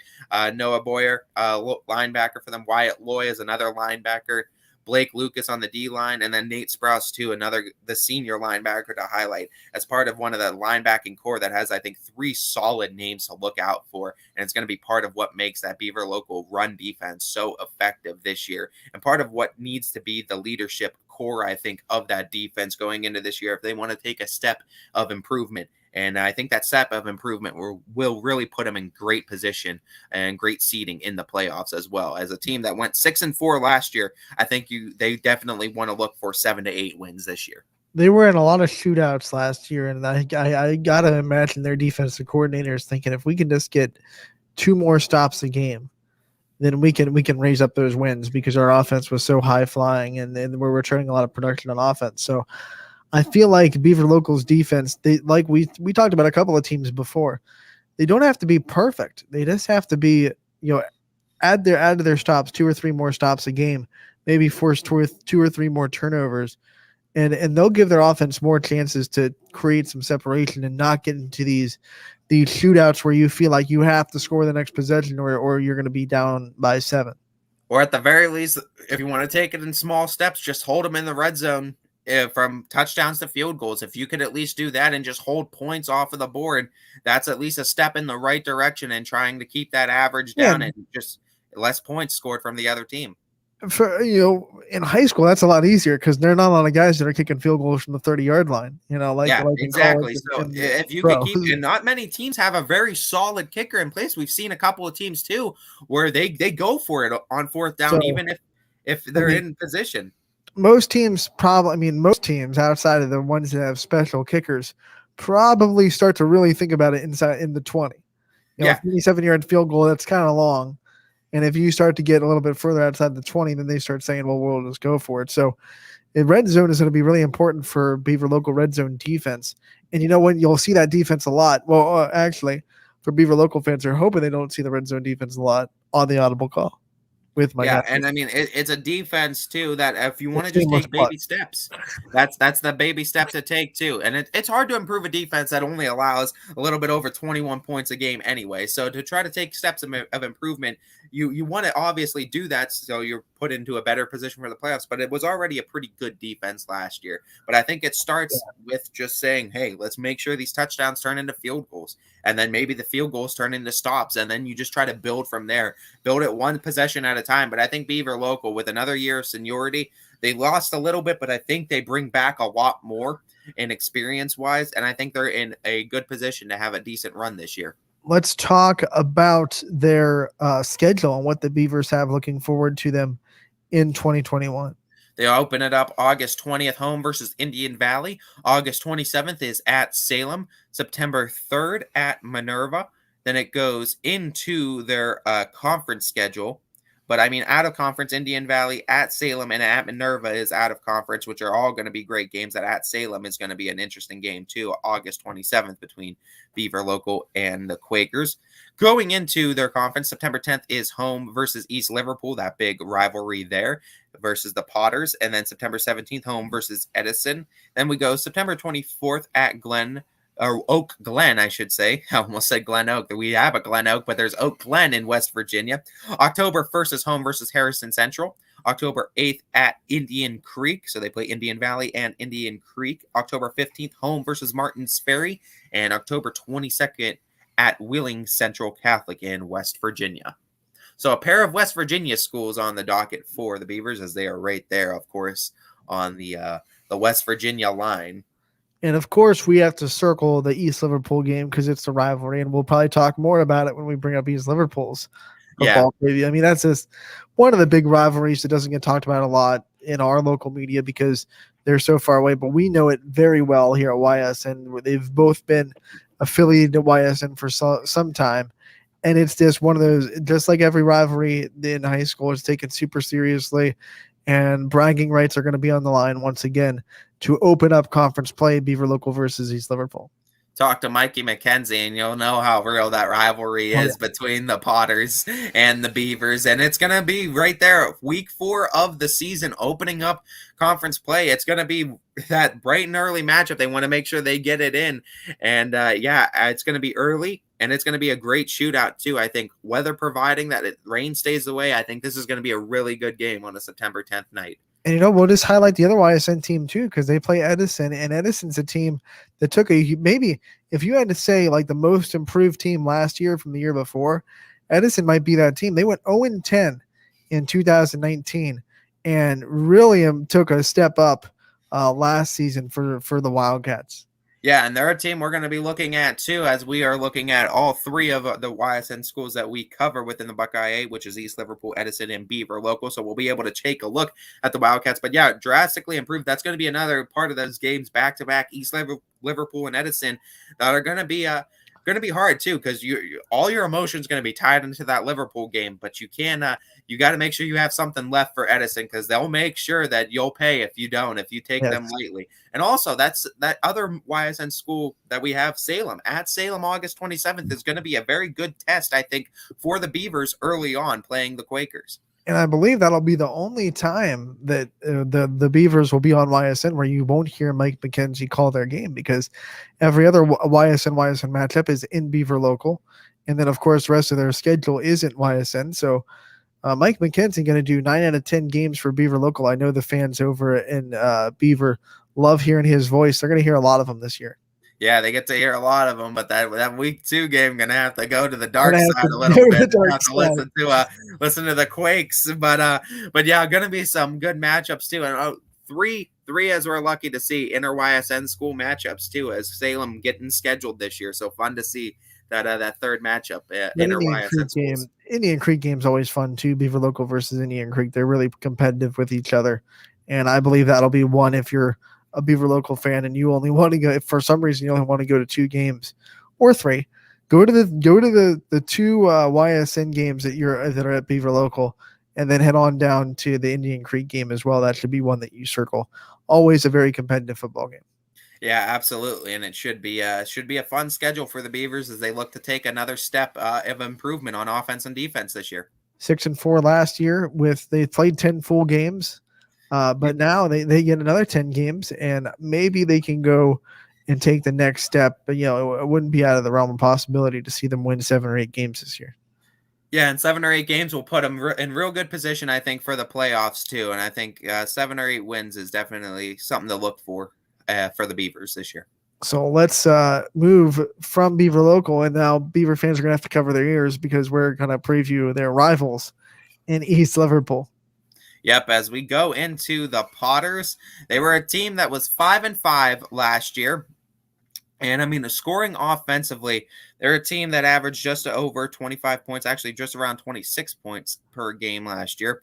And guys that they lost Obviously, Howie Williams, their quarterback, is going to be the biggest loss from last year, but returning a decent amount too. Mason Ludwig is one of the big ones on offensive line, and then they have a lot of just really good athletes. But I really like Eric Williams, and Devin Toothman's another one too, pair of guys too. But since Howie Williams is no longer there, there's Eric Williams now, his younger brother, that is going to be taking over, I believe, the quarterback helm for Howie. So I mean, if anything says anything in that family, if success breeds success, Eric should be just fine in that quarterback role as the Potters look to take the next step in their offense and try to finish a little bit more drives and turn those field goals into touchdowns a little bit more. They're a pretty solid offense last year, like we said, around 26 points per last year. They want to try to get that number around the 30s and be a little bit more competitive and dominant in some of these offensive scoring drives. And try to really put the points on some of these other teams because they were around and in a lot of these games, but they really needed that one other touchdown to put them over the top, and they just couldn't get it when they really needed to. Look for them to try to make that step in improvement with the younger Williams brother now taking the quarterbacking helm. Yeah, and Toothman is a player that you're going to have to circle a lot if you're new to East Liverpool football, because he's going to be a big name. He's going to be mentioned a lot. And he's going to be one of the players they really lean on for production in that offense. Yeah, and I mean he's going to be a huge part too on not only offense but on defense as well. He plays defensive back as well, and he does a fantastic job on the defense for the Ty's getting really good at these segues as we segue right into the East Liverpool defense. Talk about them and what else they're returning other than Toothman. I mean, you got Trent Davis is going to be a linebacker, younger on the defense. They did lose a lot, as well as Eric Williams, who is also going to be in the linebackers. But I mean, to go through some of the names that they lost, I mean, Cameron Bryant on D-line, Colin Bryant on D-line, Devin Keys linebacker, Nicky Mapp defensive back, Dalton Owens D-line, Landon Bailey defensive back, Howie Williams defensive back, Braden White defensive back. So I mean, there's a lot of holes in the defense, and it's going to be a very young defense. There's some guys that are ready to step up. Toothman, I think, is going to be that seniority leader there as one of the few seniors that's still left on that defense. But there's some young guys and young pieces ready to step up. As I mentioned, Trent Davis and Eric Williams, both in that linebacking core. Part of a very young linebacking core, but part of a linebacking core that I think is going to be very solid this year for the Potters. And definitely going to be interesting to see what other guys step up in that East Liverpool defense. Yeah, and it's East Liverpool defense that, like Beaver Local, if they can just improve a little bit, they don't have to be perfect with the offense they have. They just have to get 2 or 3 more stops a game. I don't want to sound like I'm repeating myself, but in kind of the same boat as the Beaver Local defense. They just have to get a little bit better. They don't have to be perfect.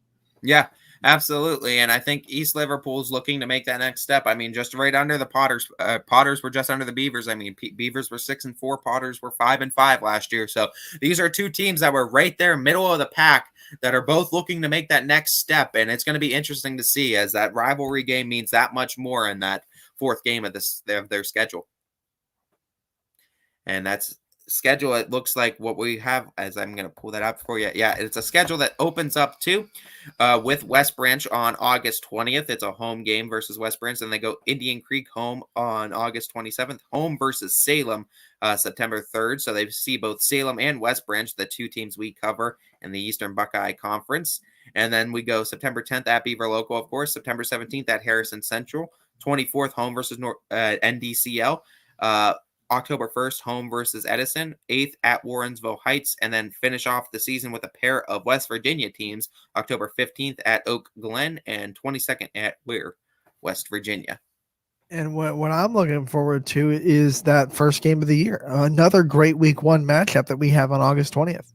East Liverpool and West Branch is definitely going to be fun, and it's fun that they're going to see the 2 teams that we do cover in that conference for YSN, and both West Branch and Salem at home. So a couple of inter YSN games that the Potters are going to be hosting this year, as both West Branch and Salem make the trip, as well as you're going to see also at Beaver Local and then the Edison game, of course, 2 other inter YSN school matchups. So 4 total YSN, all YSN school games for the Potters this year. That means, of course, that Salem is going back-to-back with Beaver Local and then East Liverpool, making their Buckeye 8 tour a little bit. Essentially, and of course, we know Salem and West Branch play, but we'll be talking about them, of course, later on, as that's going to be a fun one to talk about as Another well. big rivalry. Yeah, East Liverpool is definitely going to be looking to make that next step, as well as the Beavers, and I think that they are looking to make that improvement, maybe go through some growing pains on that defense, but I definitely am interested to see what the Potters are going to have to offer on defense this year. And of course, we circle Beaver Local. We circle Edison as two games that we'll watch very closely because they're YSN matchups, and we love it when that happens. But right in the middle of that schedule, Notre Dame Cathedral Latin, that's going to be a big game for East Liverpool as well. Yeah, I think so as well. And I mean, right smack dab in the middle, and you follow it with Edison afterwards. So I think it's going to be a game that's going to test the Potters after they have a pretty tough first 5 games of the season. This is the one that opens up the second half of the season. So you might be hanging at 3-2, 2-3, somewhere around there. So, I mean, this could be a game that really defines what your season's going to look at, like, especially in the second half. Definitely going to be a hinge game. You know, if they are 3-2 and they get a big win over in DCL, and then it swings them right into the Edison game, that momentum could carry them from 3-2 to 5-2 real quick. Yeah, exactly. And I mean, that's exactly what they might need too to push them into the playoffs. So that could be a big game to watch as part of the Potter schedule. And then, you know, just to re-harp on the East Liverpool Beaver Local rivalry, try to talk to it from the Potters' point of view, because we already talked about it from the Beavers' point of view. One of the most overlooked rivalries probably in the area, because once again, people don't talk enough about East Liverpool and Beaver Local because they don't play a lot of teams up here, and they get kind of overshadowed. But that rivalry is taken so seriously by the communities, and from East Liverpool side, they're making the trip this year to Beaver Local. They have to play them in hostile territory.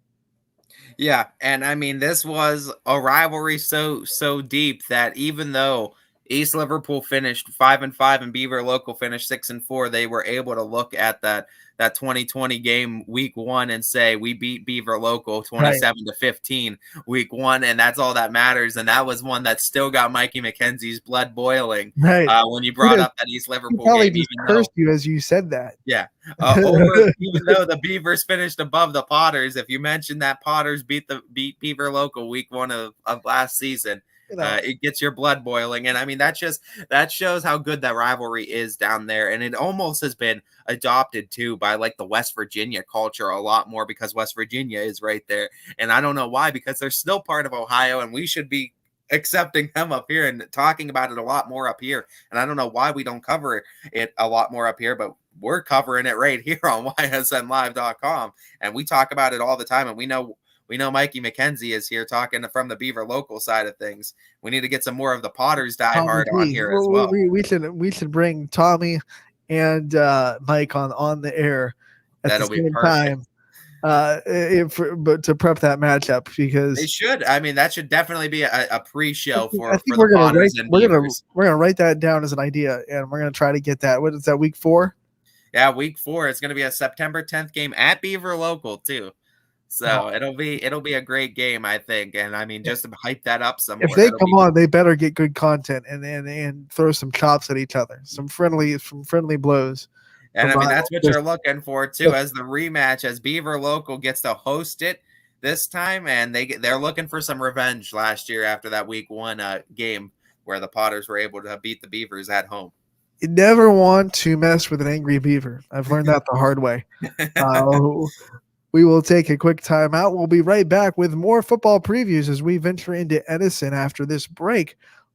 Running Point on YSN Live, brought to you by Greenwood Chevrolet in Austintown. Every customer has a story, and at Greenwood Chevrolet, we are committed to making sure it ends with you in the right vehicle. I get to be part of somebody's adventure, whether it's buying a car for the first time, helping them get approved, or finding the perfect car for their budget. I'm proud that people trust me with their finances. They trust me to take care of them, and they trust me with their story. I'm Tracy, and I'm ready to go the extra mile for you, only at Greenwood Chevrolet. Quality, customer service, and integrity. Those are the 4 words that have driven our success since 1957 at Joe Dickey Electric. Joe Dickey Electric is one Mahoning Valley landmark business that stays current with the requirements of our customers. Family owned and managed, we are an electrical contractor and energy solutions provider. Every member of our team adds to his or her skill set through ongoing training. Residential, commercial, industrial, automotive, and more. We keep ahead of the needs of our customers with a fleet of more than 50 vehicles and 24/7 emergency service, so you're never left in the dark.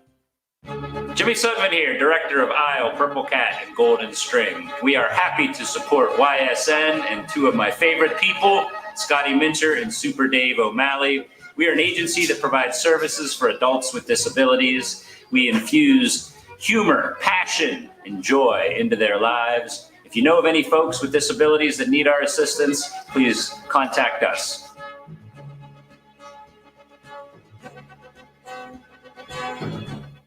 Your teams work hard and give it all they've got. Well, so does ours, because 21 Sports and YSN give you extra effort when covering local sports. 21 Sports and YSN, winning coverage of our Valley's teams.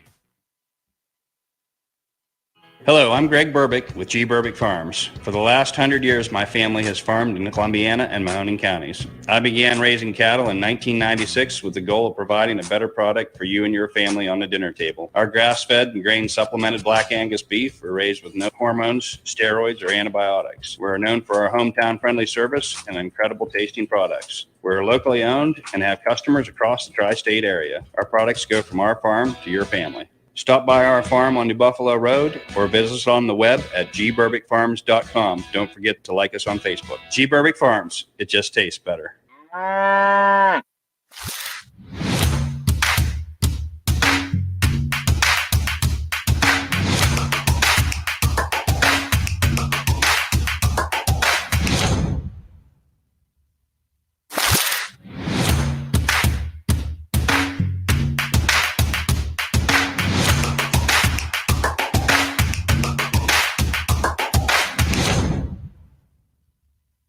Hi, this is Tommy Clem, owner of WRS Insurance Solutions. WRS Insurance Solutions is a local independent agency that specializes in life, Medicare, long-term care, and disability products. Call us at 330-953-3722 or visit us at wrsinsuranceSolutions.com to learn more.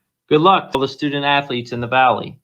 If you're looking for a quality pre-owned vehicle, why shop anywhere else but Tri-State Ford? Choose from our great selection of pre-owned vehicles. Plus, we've got you covered with our exclusive Tri-State Ford Advantage. It includes a 10-year, 200,000-mile warranty with your pre-owned vehicle and much more. Come see why so many customers from the Tri-State area buy their pre-owned vehicle at Tri-State Ford. Customer focus, community driven. Tri-State Ford East Liverpool or visit tristateford.net. Welcome back to the Tuesday edition of Running Point on YSNLive.com. Brought to you by Greenwood Chevrolet in Austintown. They go the extra mile for you. And if you're in the market for a new or used car, no better place to go than the folks over at Greenwood Chevrolet. Joined by Ty Bartell as he's effortlessly pointing to the Greenwood logos that you see over both of our heads as we continue our football preview. Want to take the time to remind everybody that the comment section is live on Facebook, Twitter, Twitch, and YouTube. Make sure to let us know what you are thinking as we continue our football previews. And also want to remind people to look forward at 2 o'clock. Carson Rhodes will be joining us to talk about his new commitment to Virginia Tech on the baseball field. So look forward to that at 2 o'clock. Ty, let's continue and wrap up the Buckeye 8 with Edison. What are the Wildcats looking like in 2021? And it's under a new coach too, as Colopy is taking over the Edison program. But this is a program that has been really built well. And we talk about a team that was, you said, didn't win a game 2 years ago, to a team that was 4-6 last year, and a team that's looking to make that next step offensively. And it was an offense that's averaged just under 17 points per game, but it's an offense that really didn't lose a whole lot. As Vinny Marcino was really the only loss on offense, really the big loss on offense. But guys, they're returning. Gage Klein, their quarterback, coming back for his junior year, so had the sophomore year already under his belt. We talked about those guys starting those sophomore year quarterbacks. Edison was a year ahead of schedule, so they're bringing him back for his junior year. Jacob Kusick, senior wide receiver, which is going to be a huge weapon, I think, for Klein. Tyler Griffith, another tremendous athlete. They're probably going to utilize him in sort of running back, wide receiver, slot receiver roles. He's going to be utilized all over the offense, but expect him to have his touches. And then you have some good offensive linemen such as guys like Colton Hanlon. That's going to be huge on that O-line, as well as Ethan Wagner on the running back core, who's going to be huge in making those drives on offense, maybe driving better than Greenwood Chevrolet, the cars you get there at Greenwood Chevrolet, as well as Mason Montgomery, the sophomore kicker for them, I think is going to be huge. And we haven't actually highlighted a lot of kickers, Anthony, but I think Mason Montgomery is going to be one of those big kickers that we talk about. We talked about a little bit about how teams need to get in the red zone.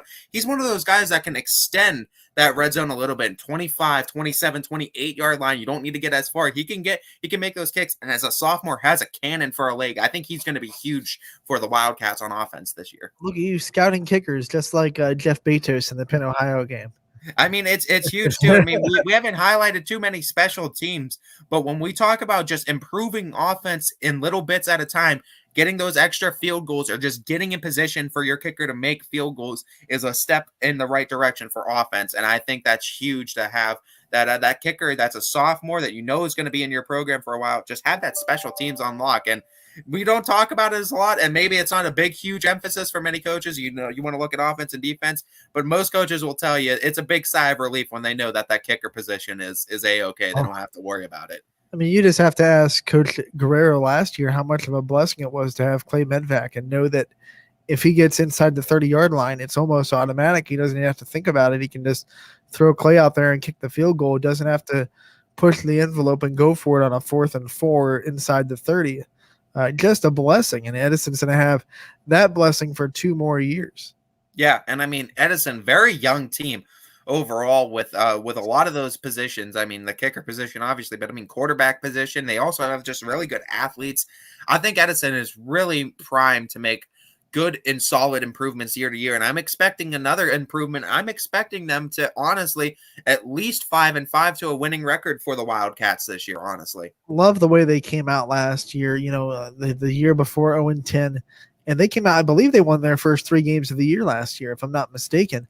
Obviously, you'd like to finish better after starting that way, but you know, if they get some consistency, they get another year of experience, as you said, still a young team, but now a young team with a year under their belt. You got to think if they start like that again, then they're going to be a lot better than 4-6.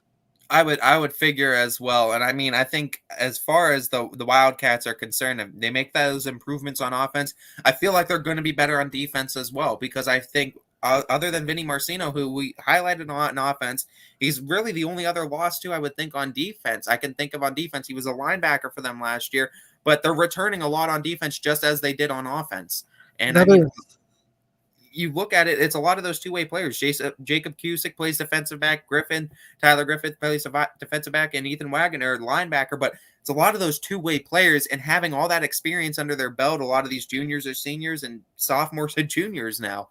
So the young team is getting a little bit older, and I think this program's ready to make that next step, both offensively and defensively.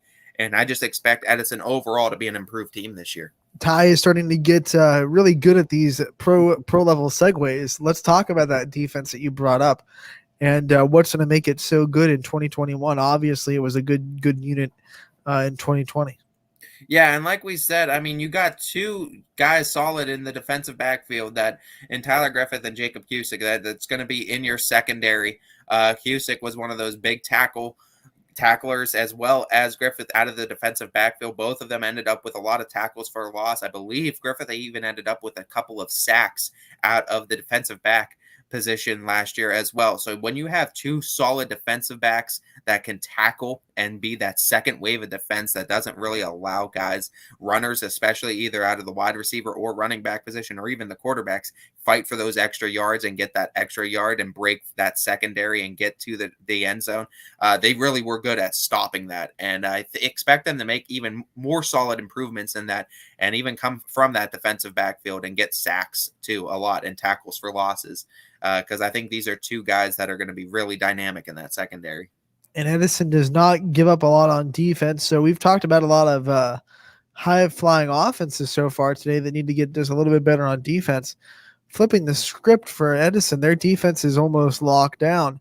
Their offense just has to get a little bit better at giving them a little bit more cushion. And really, in my opinion, just capitalizing on some really good opportunities that their defense creates with turnovers and with stops deep in other teams' territories, 3 and outs.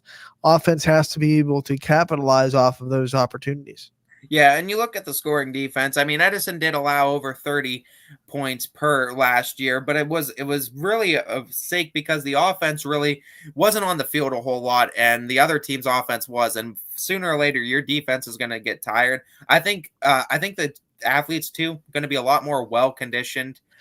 Going into it, a lot of these sophomores now getting a full year of varsity experience under their belt, now going to have to go back at it. They're going to be more used to it. I think it's going to only help them last year. And I think you're going to see those improvements on defense too, making the extra stops when they do need to, and maybe not tiring out in that third and fourth quarter, late in the third and early in the fourth quarter. But it all starts with the offense too. Offense needs to sustain longer drives, and it needs to end with the Wildcats celebrating in the end zone a lot more. So kind of surprised that they allowed 30 a game, because watching them, it didn't seem like their defense was doing that. But sometimes numbers can lie. Like you said, there are other things in context of how much points you give up per game that can really go into that. So I think their defense last year was better than that number kind of explains, especially like they said, the first 3 games that they really came out on strong. But, like a year more under their belt, hopefully that number goes down and they can stick the numbers to their film that kind of proves that they're a good defense, and they can see those results go up.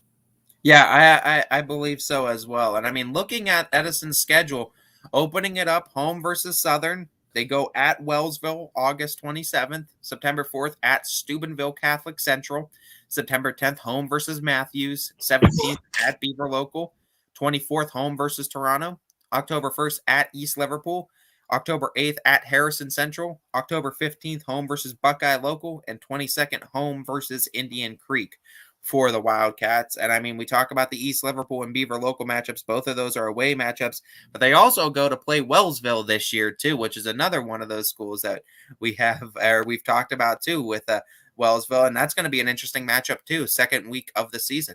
I think once again, week 1 is full of good matchups. We're going to learn a lot about Edison week 1 when they go play Southern. Yeah, that's also too. We talk about another YSN school. That's another one we're going to have to highlight as part of they're playing a lot of YSN schools too. I mean, inter YSN, but yeah, that 2 back-to-back games too, Southern and Wellsville for Edison. I think that's going to be a good test for the Wildcats to start the season. Yeah, I think, like I said, week 1, we're gonna figure out a lot about what Wellsville's gonna put on tape. You hate to put too much stock in the week 1 game to base it on how good a team can be, but I think we're gonna figure out a lot about Edison and how their season is gonna go based on how they show up week 1 against Southern. Yeah, and I mean, week 1's gonna be huge for Edison too. Just to see what they're like out of the gates, and then see how they respond and what they need improvements on from week 1, how they respond from that week 1. Whether a win or a loss, there's going to be things that's going to need improvements on, because this is still inevitably a younger team really going into their second year before most of them are seniors. So this is really a team that still needs to make that next step and make those improvements. So I'm curious to see what they do in that week 1 game and how they make those improvements they need to make from it. And the old adage goes, it's not how you start, it's how you finish. So I'm looking at Edison's last 4 games, seeing if they can finish the season a little bit better this year, a little bit more consistency when they get to the final half of their season. Yeah, and I mean, you got at East Liverpool, at Harrison Central, and then home versus Buckeye Local and Indian Creek. We know Indian Creek and East Liverpool are both going to provide some competition. Buckeye Local and Harrison Central aren't going to be pushovers either. So it's going to be a tough end of the schedule for for Edison. But I mean, hey, if they could finish strong and you can even figure 2-2 out of those last 4 games, I mean, you figure six wins should put you in a solid position for playoffs if you're Edison. So, I mean, looking at the schedule, I think it is doable, though, for the Wildcats. Yeah, that's not out of the realm of possibility to go up 2 more wins than you did last year. And I think Edison would be happy, especially, like I said, if they finish better than they did last year, then they're going to be really happy as a program going forward because still very young, and they'll still return a lot of guys in 2022 that they are having this year. So if they can continue to make the improvements and really prove that they can be a consistent program and not just start good but finish the season strong, that'll do wonders for the program going forward for years to come. Yep, and I mean that pretty much sums up what we have for the Buckeye 8 of those 3 schools of Edison, Beaver Local, and East Liverpool. Those are 3 teams too that were right around the same. Beaver Local 6-4, East Liverpool 5-5, Edison 4-6, right around the middle of the pack. I'm expecting at least one of those teams to make that jump into the next realm and make those improvements. But I wouldn't be surprised if all 3 of these teams we see solid and huge improvements from. That does wrap up our Buckeye 8 preview, and we still have the EBC teams to go at the 2 o'clock hour. But before that, we'll take one quick break, come back with Carson Rhodes on the other side of this one, the newly committed baseball player from Salem to Virginia Tech. We'll talk with him next on YSNLive.com, brought to you by Greenwood Chevrolet in Austintown. No matter what the weather, be prepared with a reliable, efficient Rude gas furnace or air conditioner from MP Vivo Heating and Air Conditioning. Call your energy efficient expert, MP Vivo, today for a free estimate. Here at MP Vivo, we rely on Rude, and so should you. It's storm season. I think we're under the gun for some heavy storms over the next couple of hours. And Storm Tracker 21 is ready. This is probably the one we're keeping a closer eye on. On air. And locally, we're going to have a lot of eyes on our area. Online. All right, let's talk high-risk futurecast and the timing of this weather. On social media and on our app. Rain will come and go tomorrow. There'll be some dry intervals. Stay ready with Storm Tracker 21. The severe weather threat now through around sunset this evening. Myers Family Insurance knows the importance of a great team. Our team continues to grow to help you with your Medicare and retirement needs. The annual election period is October 15th through December 7th. Now's the time to make sure your plan continues to meet your needs for the upcoming year. Call today.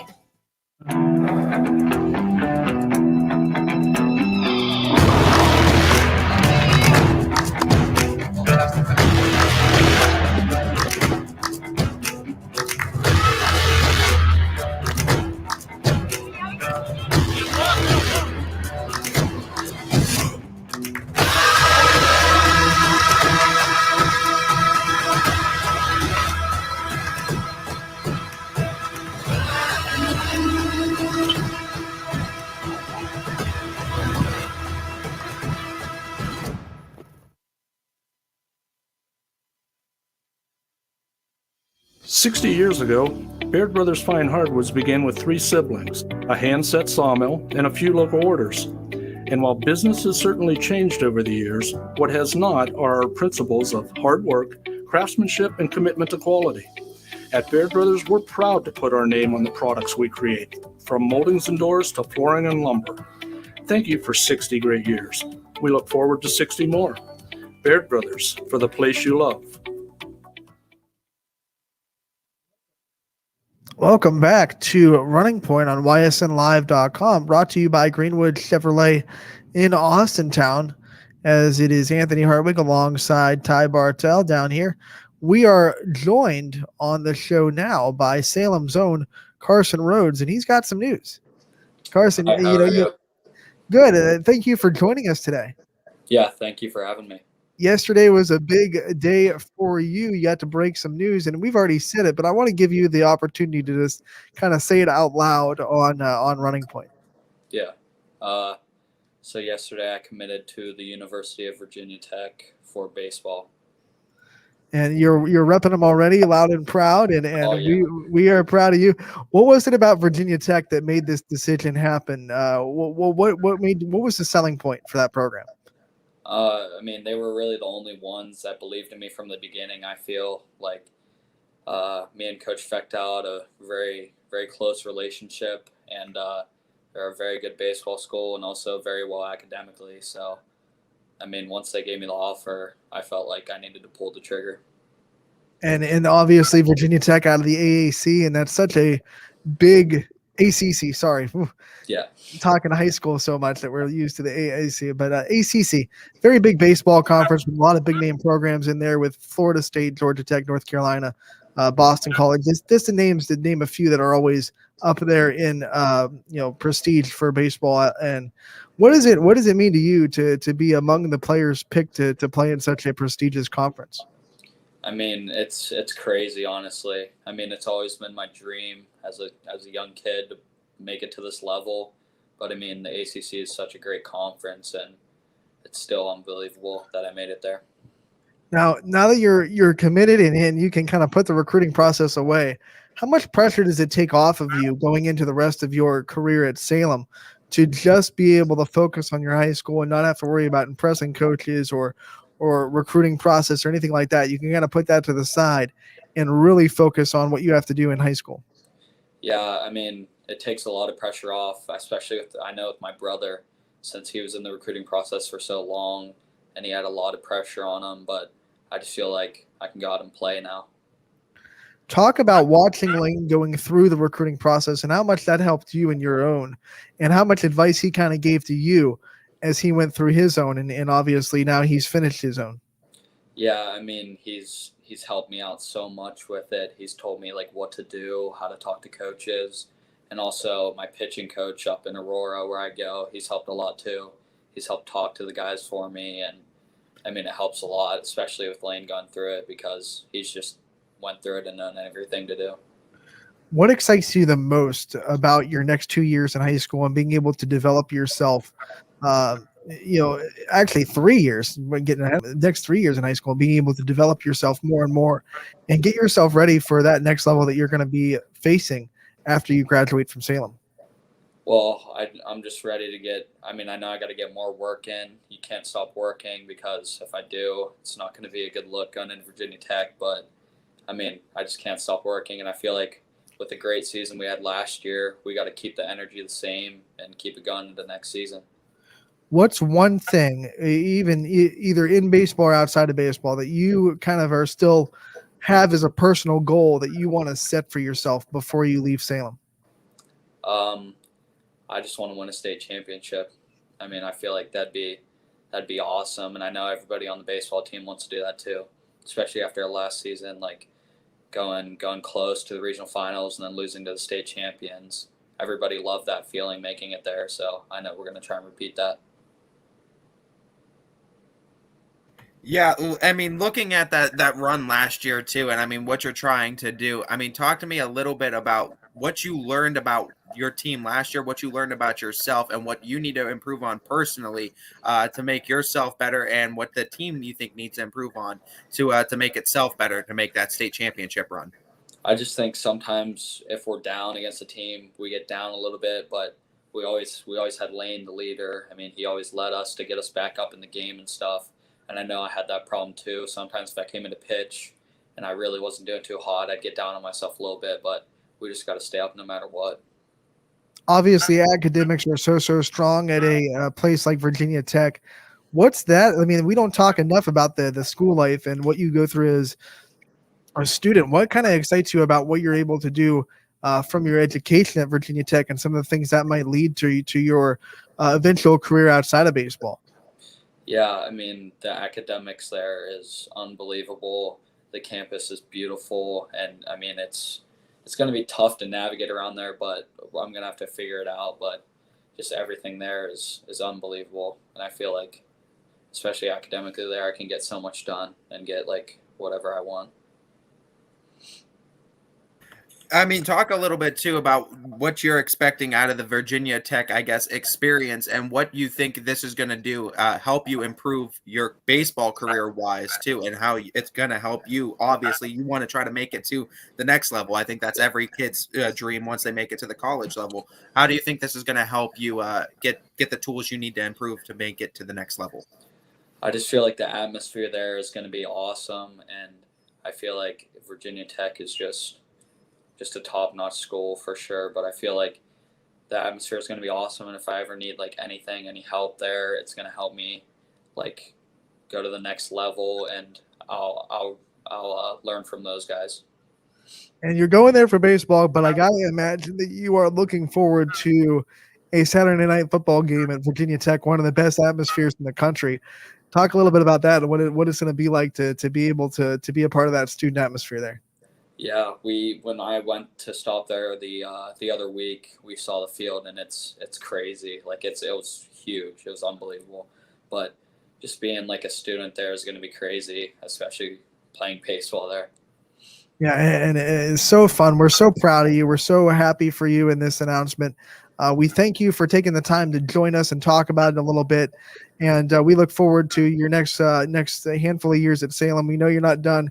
There's still jobs to do, and we hope that you can reach all the goals that you have set for yourself.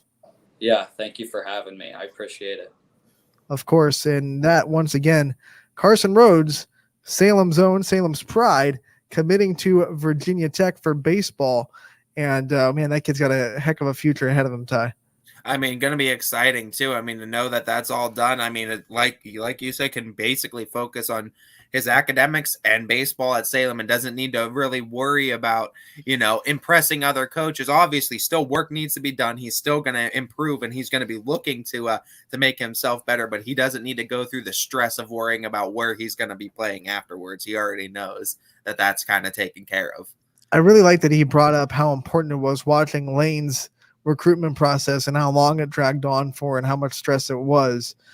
And that was probably a deciding factor in wanting to kind of get it done with a little bit early. And obviously you're not going to rush yourself just because of that.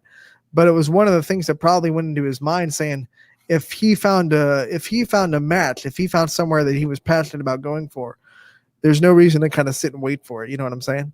Yeah, exactly. And if you have a school that's willing and offering right there, I mean, to say they want you at their school and representing, kind of hard to pass them up too when you have such a great opportunity with such a prestigious school in the sport too. So I think it's a great decision too on Carson's part. Virginia Tech was 27-25 this baseball season, finished the ACC with a record of 16-18.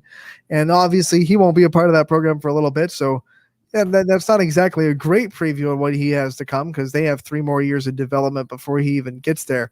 But a program that has always been competitive in the ACC, definitely not a cellar dweller, and they've added a really good piece in Carson Rhodes. Yeah, and I mean, it's just Virginia Tech trying to build their program for years to come. And I mean, that's just proving again, they're just adding pieces. And you got to imagine there's other kids all around the country that they're trying to get them early. And I mean, that's just part of the new wave of Virginia Tech, and expect them to try to have that team ready to go and be competitive here in the next coming years, because I think that's what they're building towards. They are absolutely building towards that. And whoa, how cool would it be if he was able to get on that team? And definitely, because they're a Power 5 team, they're always that opportunity of playing in the College World Series in Omaha. That would be so cool for him, for the Salem community, and for everyone in the local community to say, hey, we covered that kid, we know that kid, and he's now playing in the College World Series. Yeah, I mean, it would be an absolute tremendous honor for them. And I mean, great things to look forward to, honestly, for the Rhodes family. It's obviously got to be a big selling point when you're talking Power 5 baseball, to go to a team like that, to say, there are some small schools that have definitely gotten there and been successful. Coastal Carolina, it's possible, not likely, but possible to get there as a mid-major. But to go to a Power 5 school and say, if we win our conference, we have a legitimate opportunity to go to the College World Series. It's got to be a big selling point. Yeah, and I mean, just being a Power 5 school in general, just the names that'll typically look at you and the scouts that look at you, is typically there's a little bit more. I mean, it's inevitable that there's going to be more people looking at you for a Power 5 perspective. So, I mean, if you're looking to take that next step into baseball and maybe eventually get drafted into the minor leagues and try to make your way up through the ranks, I mean, that's the way to do it, is those Power 5 schools. That's typically where a lot of those kids get drafted out of in that pool into the MLB draft. So, hey, that's your best chance too. And I mean, if you want to give it a shot, that's your best shot at making it into the next level. One of my favorite things about that conversation with Carson is his goal. He said, I just want to win a state championship. Like, he wasn't saying he wants to raise his miles per hour. Of course, those are personal goals that he probably has.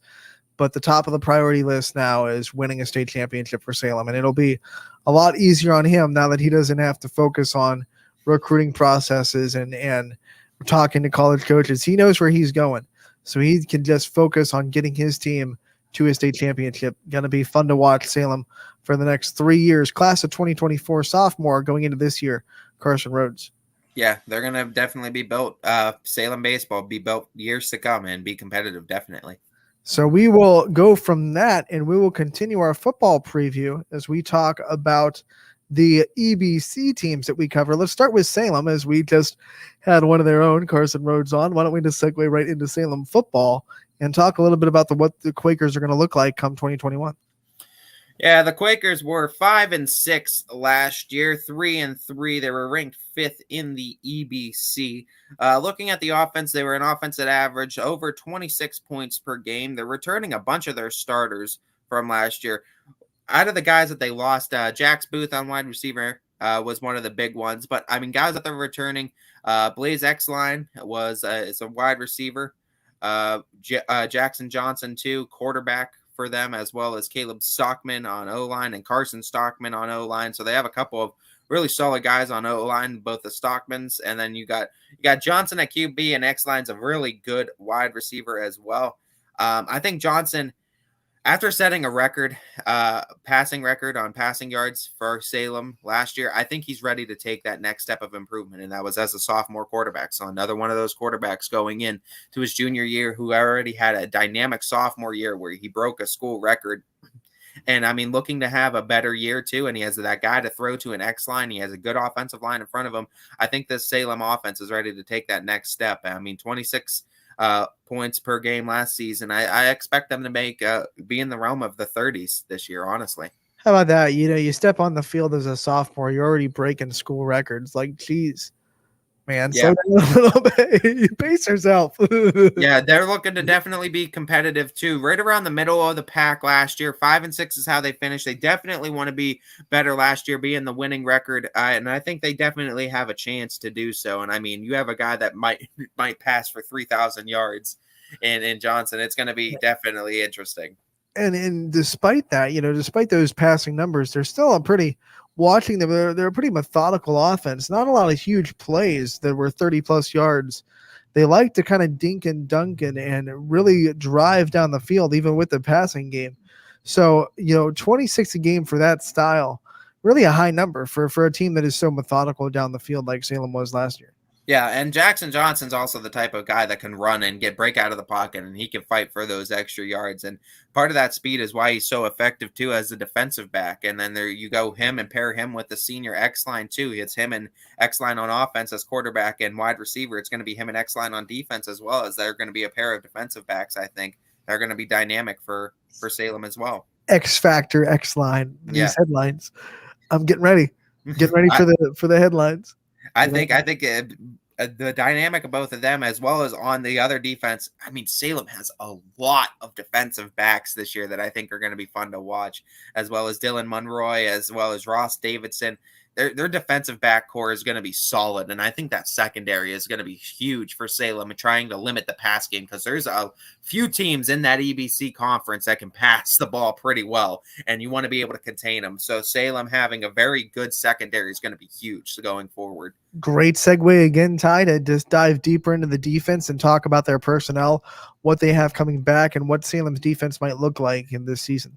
They also have a couple of guys, too, on the defensive line, and Damon Wolf and Josiah Haas that I think are going to be huge, both seniors that are going to be on D-line, and they're going to be huge for stopping the runs up front. So you have a really good defensive line, and you have a bunch of guys in the secondary that are going to be huge. They might even run 5 defensive backs at one time in some sets, too. I wouldn't be surprised. But Corey Risen is going to be really your guy on the linebacker core. He's a real senior, and I think he's going to be the true leader of the linebackers, and you might exceed some of those linebackers, improve their game just because Corey's on the team and in charge really of the linebacking core as the lone senior that I could really point out to. That's going to be the linebacker, but he's going to be huge too in stopping those runs.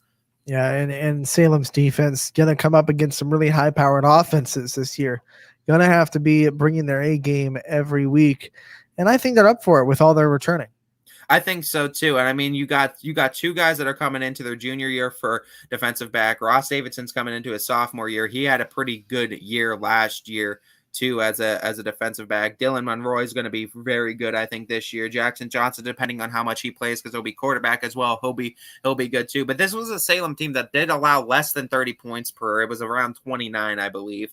But this was a team that I think can take that next level and stop offenses a lot more now that these defensive backs, these are real skilled positions, defensive back, and you got to be real smart in reading the offense and everything. And I think a lot of these defensive backs that have these extra years, your Dylan Monroys and your X lines now that are going to be seniors, and your Haas too on defensive line, but Ross Davidson too, that freshman going into a sophomore year defensive back. I think that extra year of experience is going to help them too, and I think that secondary is going to be vastly improved. And their secondary will definitely be locked down. I think the biggest question mark for Salem is what are they going to have up front, because they're going to face a lot of teams that like to run the ball too.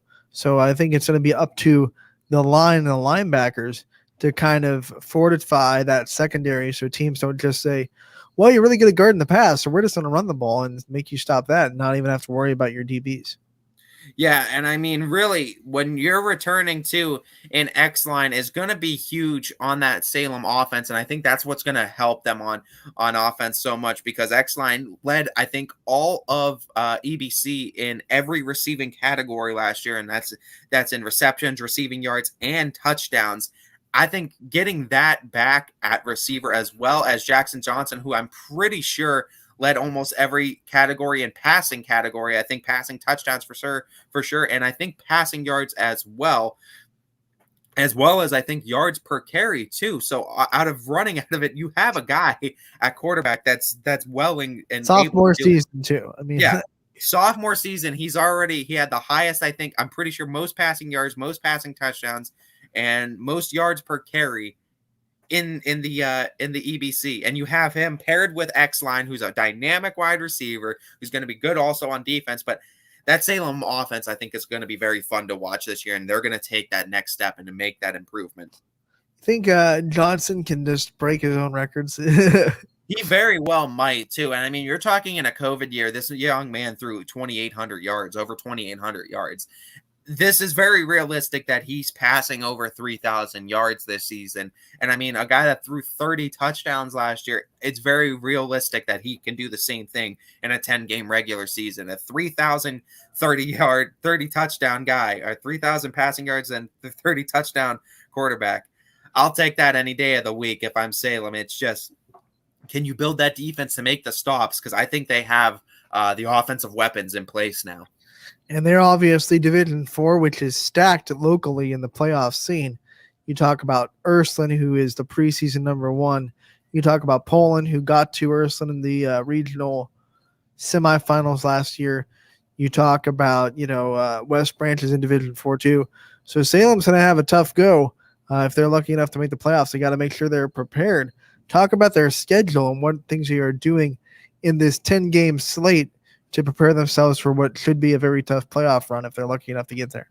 They open it up August 19th at Crestview, and then they go August 27th home versus Beaver Local, September 3rd at East Liverpool, and that completes their mini tour of the Buckeye 8. They do 2 teams there as well as face Crestview. And then they go Firestone home September 10th at Alliance, September 17th, home versus Minerva, September 24th, at Marlington, October 1st, at Carrollton, October 8th, home versus Canton South, October 15th. And why don't we just wait until we talk about West Branch, and then we'll talk about that game together, October 23rd, home versus West Branch, because that's just how special that game is between those two teams. Unlike a lot of rivalries that we've talked about so far on our football previews, this one to close the season out. This one to close the season out, and because they're the 2 teams that we are lucky enough to represent of the EBC, and I think these are the 2 most prominent teams because they have such a huge rivalry in that EBC. So we're so lucky that we get to cover them, and what better way to close it out than with the rivalry of the EBC? Yeah, I mean, the rivalry games to close out the season, kind of a tradition in college football, and now obviously we get to see at least one on week 10 in high school realm. It's great to see rivals close out the season. So before we talk about that game, though, besides that game, I'm looking forward to one opening the season on a Thursday against Crestview. Going to be big. Both teams looking forward to very successful seasons, coming off of pretty good years last year. And that might be a shootout with both those offenses as athletic as they are. I really like Salem's out of conference schedule. All YSN schools, by the way, but it's at Crestview. Well, yeah, and they get an extra non-conference schedule game because they're playing Firestone too. Yeah, so you get at Crestview, Beaver Local, and then at East Liverpool for those 3 games. I really like that schedule because I think that's going to test Salem in very different ways every time they play it. But I think Jackson Johnson, too, it's going to give him tests, too, against a lot of secondaries passing the game because he's going to be passing, he's going to be carrying. He's going to be such a dynamic quarterback, too, and he's going to be fun to watch. And if there was one matchup you just wish you could see, you want to see Jackson Johnson versus Vinny Balone. I think would be a fun one, too. But there's a lot of great quarterbacks in the area to watch for. And for someone going into his junior year, I think for Salem, too, that those first 3 games, Crestview, Beaver Local, East Liverpool, they're going to be definitely fun games to watch. 2 of them being away at Crestview and at East Liverpool, too. So an early test for the Quakers for sure. Those other the other big game in the EBC is going to be Marlington. I mean, the Dukes are a very proud football program. They're going to be tough. And if Salem wants to get atop of the league, they're going to have to go up against Marlington, and they're going to have to beat the Dukes. Very realistic, too, with how tough the Salem schedule is for 6 games of the season, that they might be 3-3 going in to face Marlington, maybe 4-2. So 3-3, you win against Marlington, now puts you at 4-3, 4-2, puts you at 5-2. So, I mean, in a very tough D4, like you said, conference for playoff sake, record-wise, that might be a huge game against Marlington October 1st. Well, it's right in a big part of their season. As you said, it's a tough 6-game stretch. They're either going to be wanting to rebound after not going as well as they would want it to, or they're going to have to keep momentum going. Either way, that Marlington game is going to shape what they need in the final 2 games of the season coming after that one. Yeah, absolutely. And I think going into that final game of the season, before we get to that final game of the season, it's going to be huge for Salem. And while transition right before we talk about that final game, let's talk about, last but not least, the West Branch Warriors. Look at you segueing right into West Branch. But West Branch, they were the team in the EBC last year, and they were the team that nobody was talking about them, and they might not like that we talk about them or we don't talk about them, and they might prefer that we don't talk about them, but I don't care because we're talking about them now because West Branch was absolutely dynamic last year, and I expect them to be dynamic again this year. They were an 8-2 team last year, 5-0 in the EBC. And they are coming back with almost all of their starters from last year. They're a team that averaged over 43 points per game. They were 2nd overall in the entire area in scoring offense. And out of the offensive players that they're returning, they're already returning their quarterback and Drew DeShields.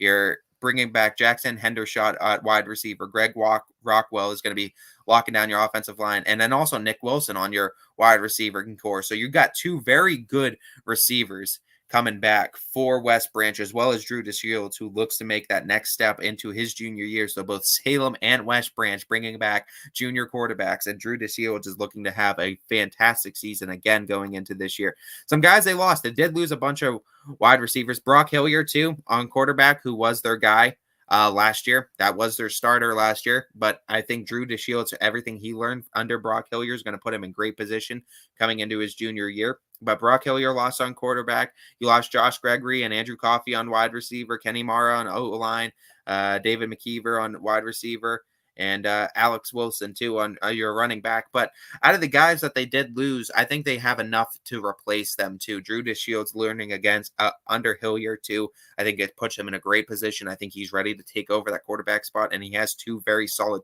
targets in Hendershot and Wilson to throw to. I think that West Branch offense is going to be just as dynamic as they were before. And by the way, just to kind of close the gap on Brock Hilliard, who was so phenomenal for West Branch last year at the quarterback range, he is getting ready to start his collegiate career at Marietta. He committed in January to Marietta for football. He was also the Penn Ohio All-Star Game offensive MVP.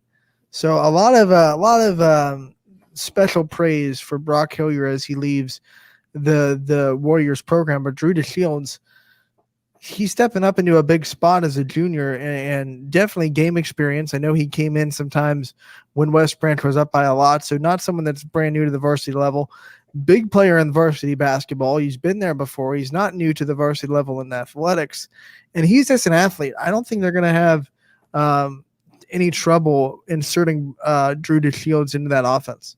I don't think they will either, and I think Drew DeShields is going to be dynamic because he's both a two-way player too. So he's going to be on offense and he's going to be a defensive back too. So I mean, you're talking about a guy that's going to have numbers in the offensive category, but I got to figure they're playing him on defense too because he came away with 4 interceptions last year as a defensive back. So going to be a huge part of the West Branch defense as well. They might use him a little bit more to run out of the backfield too than they did Brock Hillier. Brock Hillier was just really good straight up drop back passer, going to throw the ball a lot. Drew DeShields might be a little bit more dynamic and running out of the pocket, getting outside, improvising on broken plays, and beating teams with his legs, especially on out of system plays that go past what the schedule would present itself to. Yeah, and I think that's part of what West Branch's defense too that we're going to need to see from Drew DeShields too. He's going to be a big part of that defense that's going to need to be improvement because I don't think the offense is going to miss that much of a beat. I think they're still going to be dynamic. There were a defense though that did average a little bit over 25 points per, that allowed over 25 points per, and I think that's a number that needs to get down a little bit for West Branch to make a little bit deeper of a run in the playoffs this year. Yeah, and West Branch, they ran into Ursuline last year, and that was a tough. You got to figure it's the defense that you have to improve on because you have to stop Brady Shannon is right. What you got to look at. And I think that's where West Branch is going to have to look at focusing on is just improving that defense at least at some facet. You need to just improve it in some way going into this year. And I think if they do, they have a lot better chance at coming away beating Ursuline. 25 a game. It's not like it's something to snuff at. That's a low number against the offense as they go. So, but if they can just improve it a little bit more, maybe get it to like 21, 20 points a game with the offense they have, they'll be sitting pretty. Yeah, and I mean, let's look at some of the guys that they got returning on defense. They lost a few guys, but they're returning 6 starters. And I mean, we mentioned Drew DeShields as the big name that had 4 picks last year, but this was a defense that forced 25 turnovers last year and was filled with a bunch of guys that forced interceptions, had sacks, had fumbles. It was just a very good defense. They lost a little bit. I'll talk about the names they lost. And Andrew Coffey at linebacker, Josh Gregory, Kenny Mara, David McKeevier, Brock Smith were some of the big names, but their linebacking core is so strong this year. Nick Wilson still plays both ways at linebacker. Jed Smith's going to be a linebacker. Steven Mara is going to be a linebacker. So they have 3 very good linebackers this year. Drew DeShields is going to be in your secondary. Greg Rockwell is going to be your guy that plays O-line, D-line. He's very dynamic as a defensive line. You can play him as a nose guard. You can play him on the edge as well. He can play both ways, and I think he's going to be dynamic up front. But you have him up front. You got a very good linebacking core that's all locked in, and you got DeShields in the secondary. I think these are very good pieces to build around for a defense, and I think they're going to have the pieces to insert in those other holes that we might not be talking about now, but we're definitely going to be talking about later on in the season. Forcing 25 turnovers is a big reason why their offense was able to score 40-plus points a game. Their offense was put in a lot of very good positions by turnovers forced by the defense. Man, you force 25 in a season, and in a shortened season, man, that's just so impressive. They got to continue to take the ball away. Nick Wilson's the biggest guy I think is to look for too going into his senior year. Nick Wilson last year, 57 tackles, 6 interceptions last year for West Branch. So you got a guy coming in as a linebacker that had 6 picks. That tells you exactly what he can do in the pass coverage as well as run coverage. And that's something that you don't see a lot at this level. Linebackers that are so skilled at guarding in the pass game. Obviously, he's one of the guys that doesn't miss a beat. No, absolutely not. And I think he's going to be one of those guys that's going to be fun to watch. Him with 6 interceptions last year, DeShields with 4. There's 10 turnovers and 2 guys right there alone, and you expect them to make another big step in their improvements. And talk about their schedule a little bit and what the Warriors have in front of them in this season. They open up the season at East Liverpool August 20th before they go to Woodridge August 27th. And then they're finally home versus Revere September 3rd. And then they start in a conference play too when they go play Marlington at home September 10th or at Canton South September 17th. Home versus Howland September 24th. Home versus Carrollton October 1st. At Alliance October 8th. home versus Minerva October 15th, and obviously that October 23rd game at Salem. And since we didn't talk about it when we previewed Salem, let's talk about that final game of the season against the Quakers and what that rivalry means to both communities. I will talk about that, but the only other game I do want to mention Oh, before we talk about that, we'll hold on to it. Hold on. I think that Howland game, though, is going to be very interesting, though, for West Branch, because of just the size of Howland, both up front and then roster size, how deep they are, and how deep West Branch is as well. I think that's going to be a huge test, too, middle of the season, Howland Tigers and West Branch Warriors, before they go into more conference play against Carrollton, Alliance, Minerva, and Salem. I think that Howland game is going to be a huge test, smack dab in the middle of the season, and it's out of conference play, too. So just a smack dab out of conference game in the middle of conference play for West Branch is going to be definitely an interesting game, I think, for the Warriors. Yeah, we got so ingrained in seeing teams play the straight up 3 conference games, 7 conference games, 3 non-conference games to start, 7 conference games, and then that's it. The EBC, you have one less team you're allowed to, so you get one more non-conference game.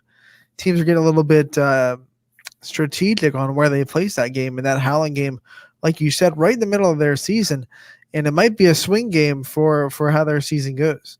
And I think it's just a test game for them too, because I mean it's gonna test them against an AAC opponent, a team that goes up against the likes of Fitch's and Hardings and Boardman. So teams that see these bigger schools that have a lot of bigger pools to pick from, and West Branch gets to go up against one of those schools that contends with those type of schools all the time. So I think Howland is a perfect test school for the Warriors before they go into the tough part of more conference play, and before they finally finish it out with the Quakers. AAC, not ACC. Yeah. Come AAC. On. Come on, Ant. What are we doing here? I got it with AAC. You got it. I didn't get it. You got it. Yeah, you didn't get it the first time. You're thinking of the Falcons and the Spartans and not Virginia Tech. That was so disappointing because I'm a Georgia Tech fan and I love the ACC. Obviously, I'm an ACC fan. So to mess that up was just like just talking high school football all the time, man. You're more ingrained now with the AAC now. Come on, Ant. Come on. Okay, so let's talk now that we've cleared the West Branch schedule. Let's talk about that last game against Salem and the rivalry that has and what it means for the community. I think this is going to be one of those fun games too, because you're looking at 2 junior quarterbacks that I think are going to be absolutely dynamic for them. And we talk about what everything that Johnson was able to do with Salem last year as a sophomore. So coming into his junior year now with that whole year of experience is going to be huge for Salem, where West Branch now losing Hillier, so maybe taking a step back. Yeah, you're putting DeShields into that spot. I think he's going to be able to take over that spot and fill in tremendously, but it's a different look now on West Branch's offense. So I think this game is going to be interesting at Salem too. So the Quakers do get home field advantage this time. And of course, last game of the season. And as our fellow friend Eric Bailey would say, it's Salem West Branch. What more do you need to say? Right. And one of the things about having it the last game of the season, unlike some other rivalry games that we see happening week 1, where one quarterback's coming back as a starter and the other one's making his first year as a starter.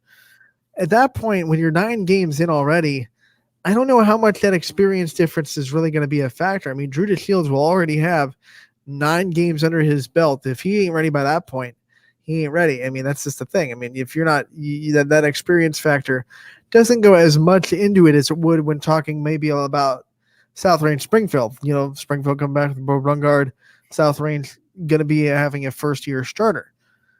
Yeah. I don't think it's going to be as big of a talking point in week 10.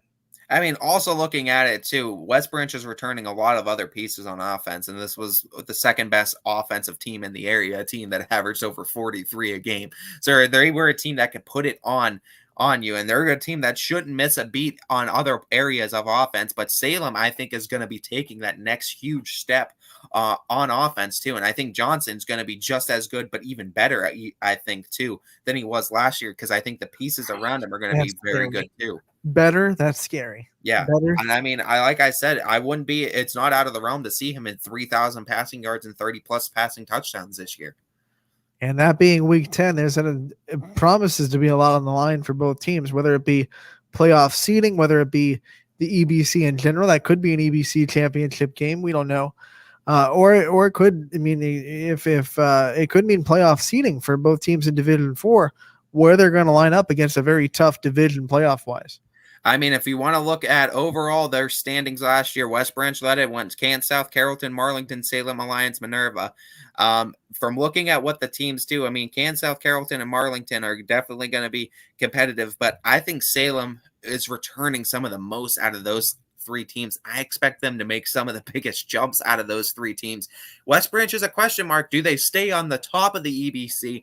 I think they can, because I think they've returned enough on offense. Yeah, losing Hillier is hard, but I think DeShields is good enough that he could be placed in there, and they're going to be able to be creative enough to figure out an offense that caters to his style of play. And they have the pieces around him that I think West Branch should be still competing for the top of the EBC. But I think Salem's making that big jump because I think they have the guy in place in Johnson to make that jump. Yeah, and if that comes into fruition, like I said, that Week 10 game could very well be the EBC championship. Yeah, absolutely. And you got to remember, these are all teams that didn't play quite as many games either. So Canton South was 5-3 overall. Carrollton was 7-3. Marlington was 3-5. I mean, Salem was 5-6 too. So really only a few teams with more wins than Salem. Marlington was ranked ahead of them because in regular season play, but overall Salem had more wins than Marlington too. And as well as Canton South, Canton was 5-3. Salem was 5-6.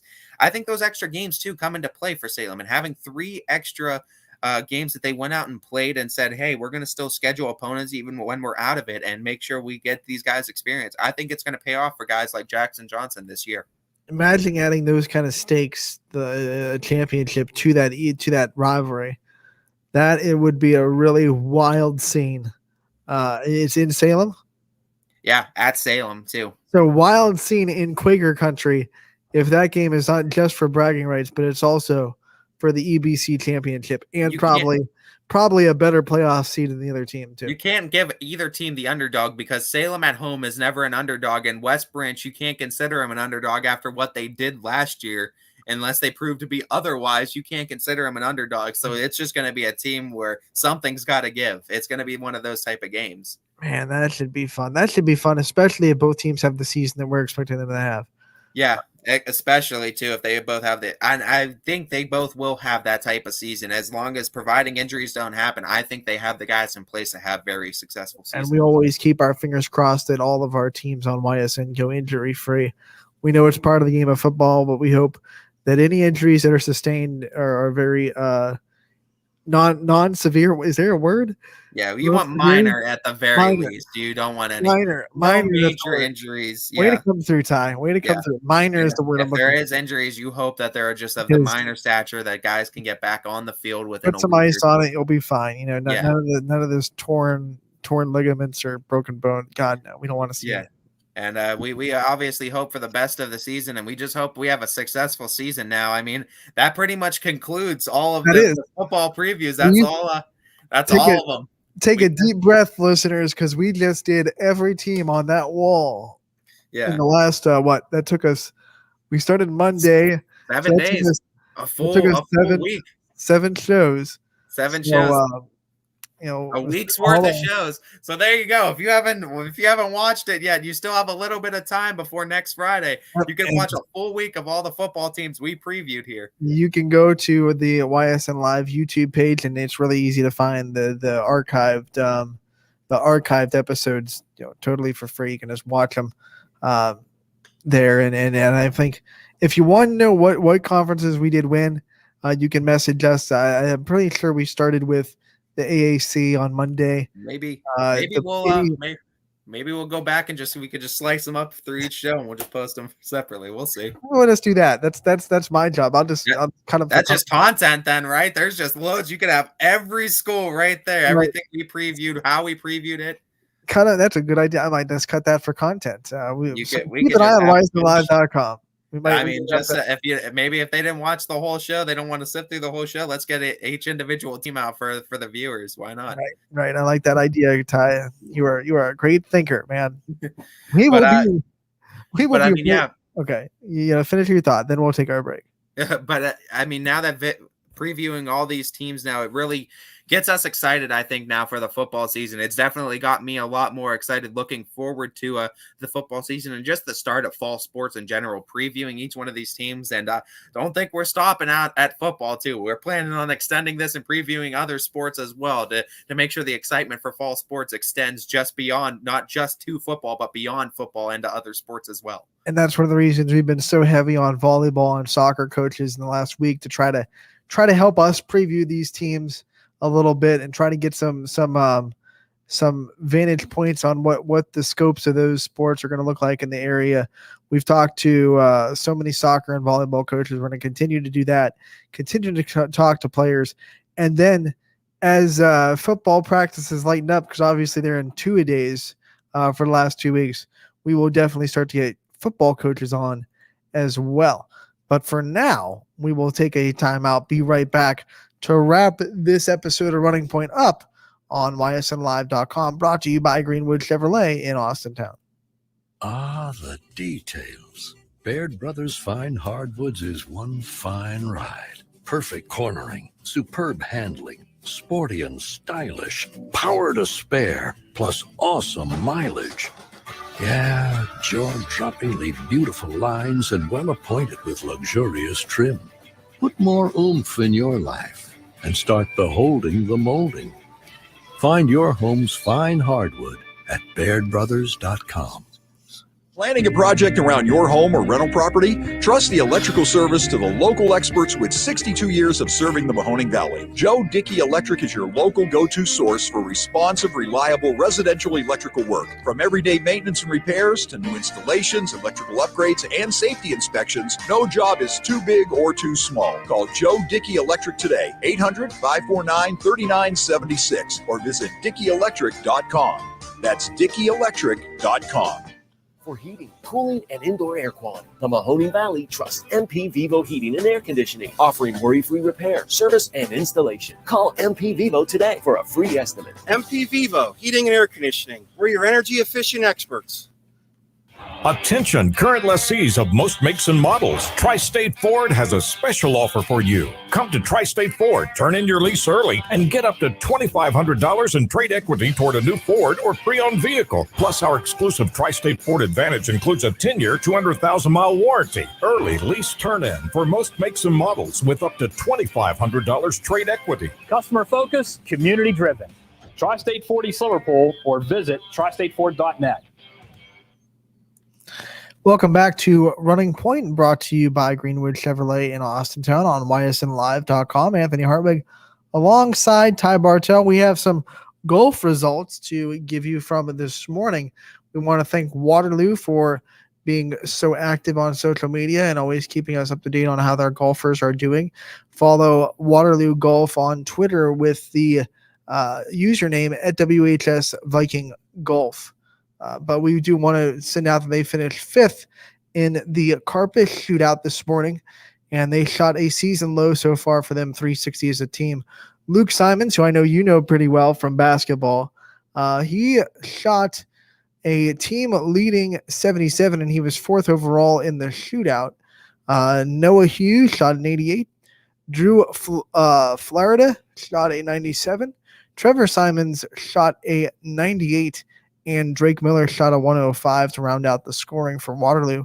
So we congratulate them on their 5th place finish at the Carpet shootout this morning, as golf is in full swing in the area. Yeah, I like how you did that, the full swing of golf in the area, right?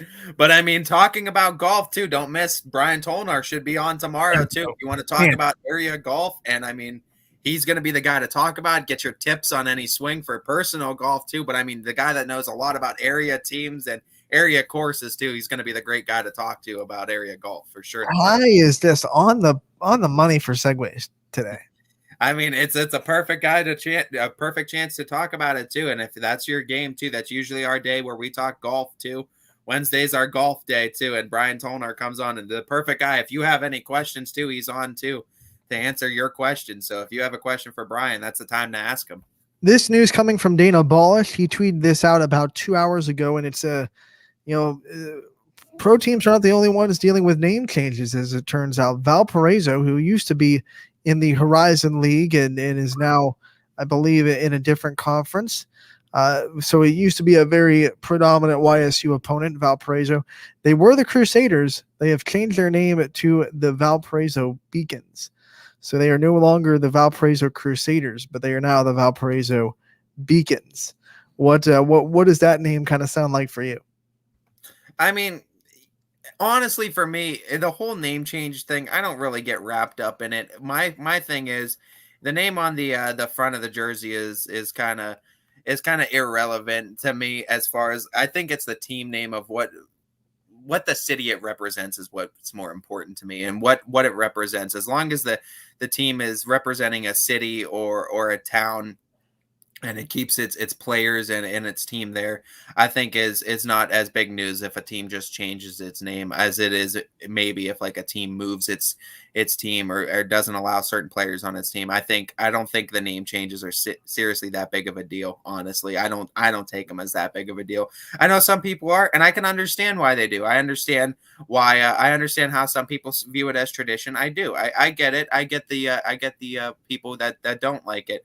But for me personally, I've never taken much thought into it, and it's never been a huge deal to me if a team changes its name. It's about the players that's on it and who they represent. How do you grade the Beacons? Like, what do you think about Beacons as a name for a sports team? I'm kind of like, I don't know. I mean, like, I'm kind of like a beacon of what? Though? I mean, it's like, a beacon. It's a beacon. Like, it's not intimidating. I'll tell you that much. We're going to play the Beacons. Let's shake in fear. I mean, if they want to be the Beacons, I guess they can be the Beacons, right? I mean, if that's what they want, though, that's what they could change it to. But I mean, I think there was better names out there. I would have definitely chose other names than a Beacon. But hey, if that's what they want, man. I wonder what their logo is going to be. I'm excited to see what that logo looks like for a beacon. Just a lighthouse. It's got to be a lighthouse, right? I mean, you would think. Oh my God, it's just the lighthouse. I mean, it's got to have. They just install a lighthouse in the middle of the stadium. That'd be kind of cool. Imagine if they had a lighthouse in the corner of their gym too. I mean, like you can really market. Now you see, look, Anthony, you should be marketing for them, because you could put a lighthouse in the corner of that stadium and have like a cool light, like literally like disco lights flashing around the stadium. They score a touchdown. It's like, well, I don't think Valparaiso has a football team. You could definitely make it cool, though. You could definitely do something cool with like the lighthouse gimmick. I like that, though. If they do, they're relevant. But their basketball team, yeah, definitely a lighthouse in there. If they do the lighthouse thing, you better go after them and ask for some money for the idea. I know. That's. I'll cut this clip and be like, right there. I said it first. I said it. Mine. Ursuline girls tennis in action tonight. They play Canfield at 6:30 at YSU tennis courts. So tennis, all of the on the girls' side. Boys tennis is a spring sport, but girls tennis is a fall sport. They are on in the move as Ursuline already won their first game. They swept Warren JFK on Friday, and they have their second match of the year against Canfield at 6:30 tonight at YSU. So not only is golf in full swing right now, and tennis in full swing. And I mean, Canfield looks to be a little bit tougher competition for Ursuline, so that definitely looks to be a good matchup too between the Irish and the Cardinals. And I mean, probably can't miss it over there at the tennis courts. As it more fall swings get into full swing, as Anthony would say, before we start into football and Friday night football coming up this week. So I mean, fall sports coming back, and you can't be happier to see it. Friday night football. We had another coach today that is going to be a part of that. Springfield is going to be playing at Niles on Friday night. We already talked to Salem, who their girls are going to be playing. Was it? Oh, geez, I'm so bad at forgetting who they play on Friday. United. Salem travels to United on Friday, and Springfield travels to Niles as soccer gets their start. But he said, there's 17 days between games because of that. Do you think that's kind of a disadvantage to have that big of a gap between your first and second game? Or do you think that's a lot of practice time after you get to see your team once? Honestly, I think with after the COVID year that a lot of these kids had to experience, where they went playing and then not playing for long distance at times, I think a lot of these kids are kind of well conditioned for it now, and they kind of are scoffing at the kind of idea. But I think it's just a nice opportunity to get to play a soccer game early on. Yeah, you get 17 days in between to kind of think about it before you get the full swing of your schedule. But honestly, it's not that big of a deal. It's only the first game of the season, so it's not like you're losing all that much. I think it's just a tremendous opportunity to be featured and kind of be that person that's carrying the baton into the next level of soccer for the high school level and really garnering that community interest. Once again, we can't be more excited for the soccer season and being able to cover more and more teams as we go along this wonderful journey on Running Point on ysnlive.com, brought to you by Greenwood Chevrolet in Austintown. We want to thank the Springfield girls soccer coach, Justin Kosick, for joining us today. We also want to thank Carson Rhodes for joining us as well. On tomorrow's show, we're going to have Keith Forstall, who is a former football player at Liberty, who also talked to the team a couple of weeks ago and gave them a good motivational speech. We're going to talk about what he talked to them about and some of the things that he remembers about the program. That's going to be early in the show tomorrow. And we'll also be talking to Brian Tolnar, golf guru from Mill Creek Golf Course. And at 2:00, we get Scotty, and Scotty's going to try to stump Ty again. And he said can't wait to see Scotty again. He said he had a big one. So maybe Scotty will come out with a big trivia question that stumps Ty this week. That'll be in the last 10 minutes of the show. We give Scotty 10 minutes to ask as many questions as he can to try to stump what we call the trivia robot in Ty. I want a running scoreboard of me versus Scotty. It's 2-0 right now. Yeah, I think it's 2-0 right now, but we need a running scoreboard live on here. So that'll do it for the Tuesday edition of Running Point.